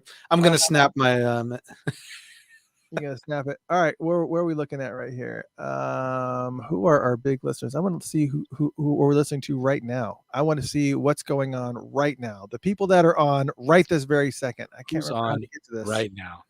Yeah, right now. I want to know map view. Here is where are we? Okay, here we go. All right, bunch of people. Oh my goodness. We got a bunch of people all over the East, all over everywhere, the United States, all over the United States. We got one. We are bigger than Verizon right now. Yeah, one person up in Canada. What's going on, Andre? That's definitely who it is. And then we also got, somebody over in the Sai-Kung district in Hong Kong. What is going on, man? You guys have been online for 2.5 hours over there. Xiang Quan O in the Sai-Kung district of Hong Kong. Hello, how are you? Hey, what's up? Ready to go. Awesome. Also, Camden, England, in the UK is online right now too. Love so we've it. got UK, we've got China, we've got Canada, and a bunch of people on the West Coast, all across the United States. There is no time zone that is not represented. There's no time zone that's not represented in. And strangely enough, got a bunch of people in St. Paul. Surprise, surprise. Lots of folks in New York and LA and North California as well, up in the San Jose area right there in Sacramento. I see all you fine folks over there. Man, you guys are all over. You guys are ready. You guys are ready. The Turnbull. She's the one in Hong Kong checking in. She said that's her. Oh, really? There you go. Look at you, fine folks. Everybody's checking in from all these amazing folks. Love it. We're continuing to continue watch these numbers just keep on going, and you guys get to watch with us or listen as we watch. Or yeah, and what's kind of cool is once we start going to the and once we start playing this, it's going to be nonstop. And please make sure that you check in on Facebook, check in on the Facebook post that's up there right now currently for Princegiving. Please make sure that you check in, tell us how you're feeling. I'll actually do a new post for share it too. Yeah, definitely share it. We've got hundreds of shares of people that heard about it and have shared, and we got a bunch of brand new listeners that are coming on as well. Awesome. For all of you brand new listeners that are coming on, I can tell this is almost like a New Year's Eve countdown. This is, isn't it? It's like a New Year's Eve countdown. That's exactly what this friggin' is. That's all you find. I got Tampa in the house, San Diego in the house, Cleveland in the house. I know Miami's in the house, Indiana's in the house, Hong Kong. Yep, I see you. Alabama, there's so many people from all over the world, and all checking in, and it's going to be friggin' amazing. Michigan's in the house. Check you guys out. This is awesome, man. And lots of great football teams coming in here too, man. Albuquerque, Tacoma, Washington, Tacoma, Los Angeles. Look at it, man. You guys are amazing. Boston, hey, my hometown. What's up? Boston's in the house. So yeah, this is pretty exciting because we're kind of in this spot where, as I mentioned, we've been doing Princegiving for 6 years now, and I was glad that Prince got an opportunity to hear us do it the first time that we did it. And it was cool that he reached out via Twitter to kind of appease my anxiety a little bit. That was very, very cool of him to do.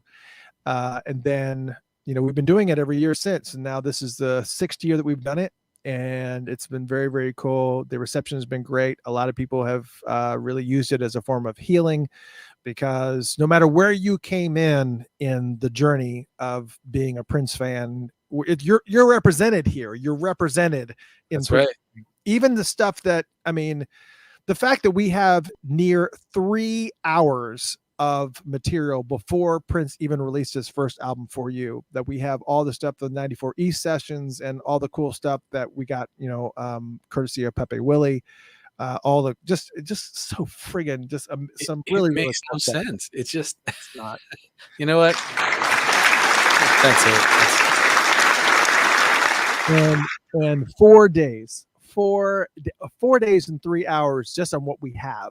And I think maybe if you took all of the bumpers and all of the intros, it may account for an hour of maybe an hour and a half max. An hour and a half. Let's just ballpark it and say 2 hours over 4 days.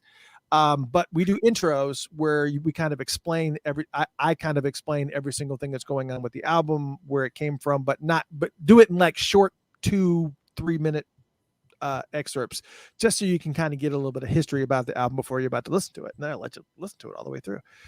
And it's just so friggin' cool. And I love that you guys love it. And so please, I'm going to put up a Facebook post that a collective place where you guys can all come and tell me how you're feeling, and just to kind of share and vibe. And of course, as we mentioned, if you're really enjoying yourself, please donate. Because it's an important part, because we are legit. Funked Up is a legitimate radio station. We pay licensing fees. We pay the musician licensing fees. So it actually does exist. We're paying licensing fees. Cammie says we should make Princegiving and Princeman shirts. It would be really, really cool to have shirts that say "I survived Princegiving 2021" and like have it just like a regular thing. But it would have to be done in like someplace like one of these t-shirt places, like we had the Funkatopia celery, broccoli, carrot thing. Just so, because I don't want to get a bunch of inventory that I can't get rid of. It'd have to be a print to order, or order print, whatever they call it. It'd be a print to order thing. But and I survived Princegiving 2021 would be awesome. That'd be really, really cool. Yeah, I like that. But yeah, that'd be cool. That is a good thought, Cammie. See, this is one of the reasons why you're one of our people's people. Secret producers, makeshift producers. Cammie says small, please. She said small, please. Yeah, but one thing I don't like about those print to order places is they're so friggin' expensive. It ends up being like by the time you get shipping and stuff, it ends up being like $30 for a t-shirt. $30, $35 a shirt. Oh, Yeah. man, give me a break, dude. I 20 we're kind of pushing it because I think 25 you're really kind of you got to be like somebody who's really into what's going on here. Yeah. It's just like with 30 it's like screw that. I'm out. Never mind. See you later. Bye-bye. Part. You guys suck. Worst show ever.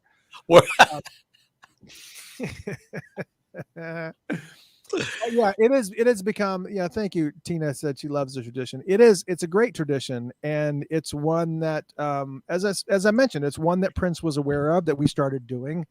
I would be willing to bet that if he was still with us, he may have thought about getting involved in some form or fashion, I'd imagine. But he also worked really, really closely with the radio station up there in Minneapolis. He worked really closely with them. So I don't know. I think he probably would have let us survive in our own little world and left it at that. But it's all good. He knew what was going on, and that made it awesome. 6 minutes. 6 minutes. Dougie Fresh, you're on. On.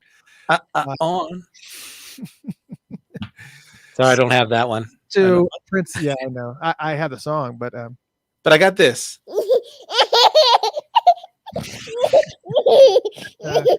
That's 6 minutes. So excited. There you go. That is so actually about 5.5 minutes right now. We're looking at 5 minutes and 10 seconds before the launch of the next wave of Princegiving. We're starting it from 1975. There's only one song in 1975, so it's almost kind of weird for me to say that. There is a correction that needs to be made, but I'm not going to make it until next year. We had years ago, I was sent a track from, I can't remember, it was somebody at Paisley Park sent me a track called, and it was entitled 9 to 5 People, and I posted it as such, and somebody sent me an email saying that song is not called 9 to 5 People, it's called Call of the Wild. And of course I did a little bit of research, saw that it was correct, that it was supposed to be called Call of the Wild, but originally at some point in time it was called 9 to 5 People. Wow. But I changed the name on the track, so it should be listed correctly. I did put Call of the Wild in parentheses, aka 9 to 5 People, but it was one of those tracks that and there's not all the unreleased stuff is great quality. And I think there was one song that was on repeat that was done twice in 1990 something. There was one there was 2 songs, same song, but had different titles. So I think that I fixed that as well. But the point being, when you have 4 days of music that is nonstop, 24 hours a day, there's bound to be like an occasional glitch or something in there. Yeah, it's kind of hard to catch everything. So I promise you, I'm doing the best I possibly can to make sure that those types of things don't happen. And when I find them, or when they're brought to my attention, I fix them. So I want to make sure that you guys stay tuned. It's fine. Everything's going to be fine. It's okay. It's okay. Don't worry about it. Don't worry about it. Just pretend like it didn't happen and move on. But for an entire 4 days of music, to only have one song that was called something incorrectly and a repeat of a song in an entire 4 days, it's okay. It's fine. It's fine. 3 minutes. That's actually no. That's correct. 2 minutes. 2 minutes and 5 seconds. Funkatopia Live all over again. Everybody is ready. I'm ready. I think everybody. Oh my gosh, the people are filing in. Everybody's ready on the radio station. They're all listening to us just ramble right now. And some people have to suffer because you're doing Facebook and YouTube and You're watching this painful. You're going through the pain with us. 2 as minutes. we prepare. This is almost better than New Year's Eve. I'm more excited about this than I am in New Year's Eve. This was the ball drop. This is it. This is where your balls drop, right This here. is where your balls drop. This is where your balls drop, right here. Oh my gosh. So actually, you know what I'm probably going to do? Instead of playing the preordained actually, I don't want to do it. Instead of doing the preordained opening track, maybe I should just go ahead and just start introducing it right now and just play. No, I'm not going to do that. I'm just going to let the tracks play as they are. Let's which let it go. happens in 1 minute and 10 seconds. We are almost there. It's almost countdown time. 1 minute away from the second play.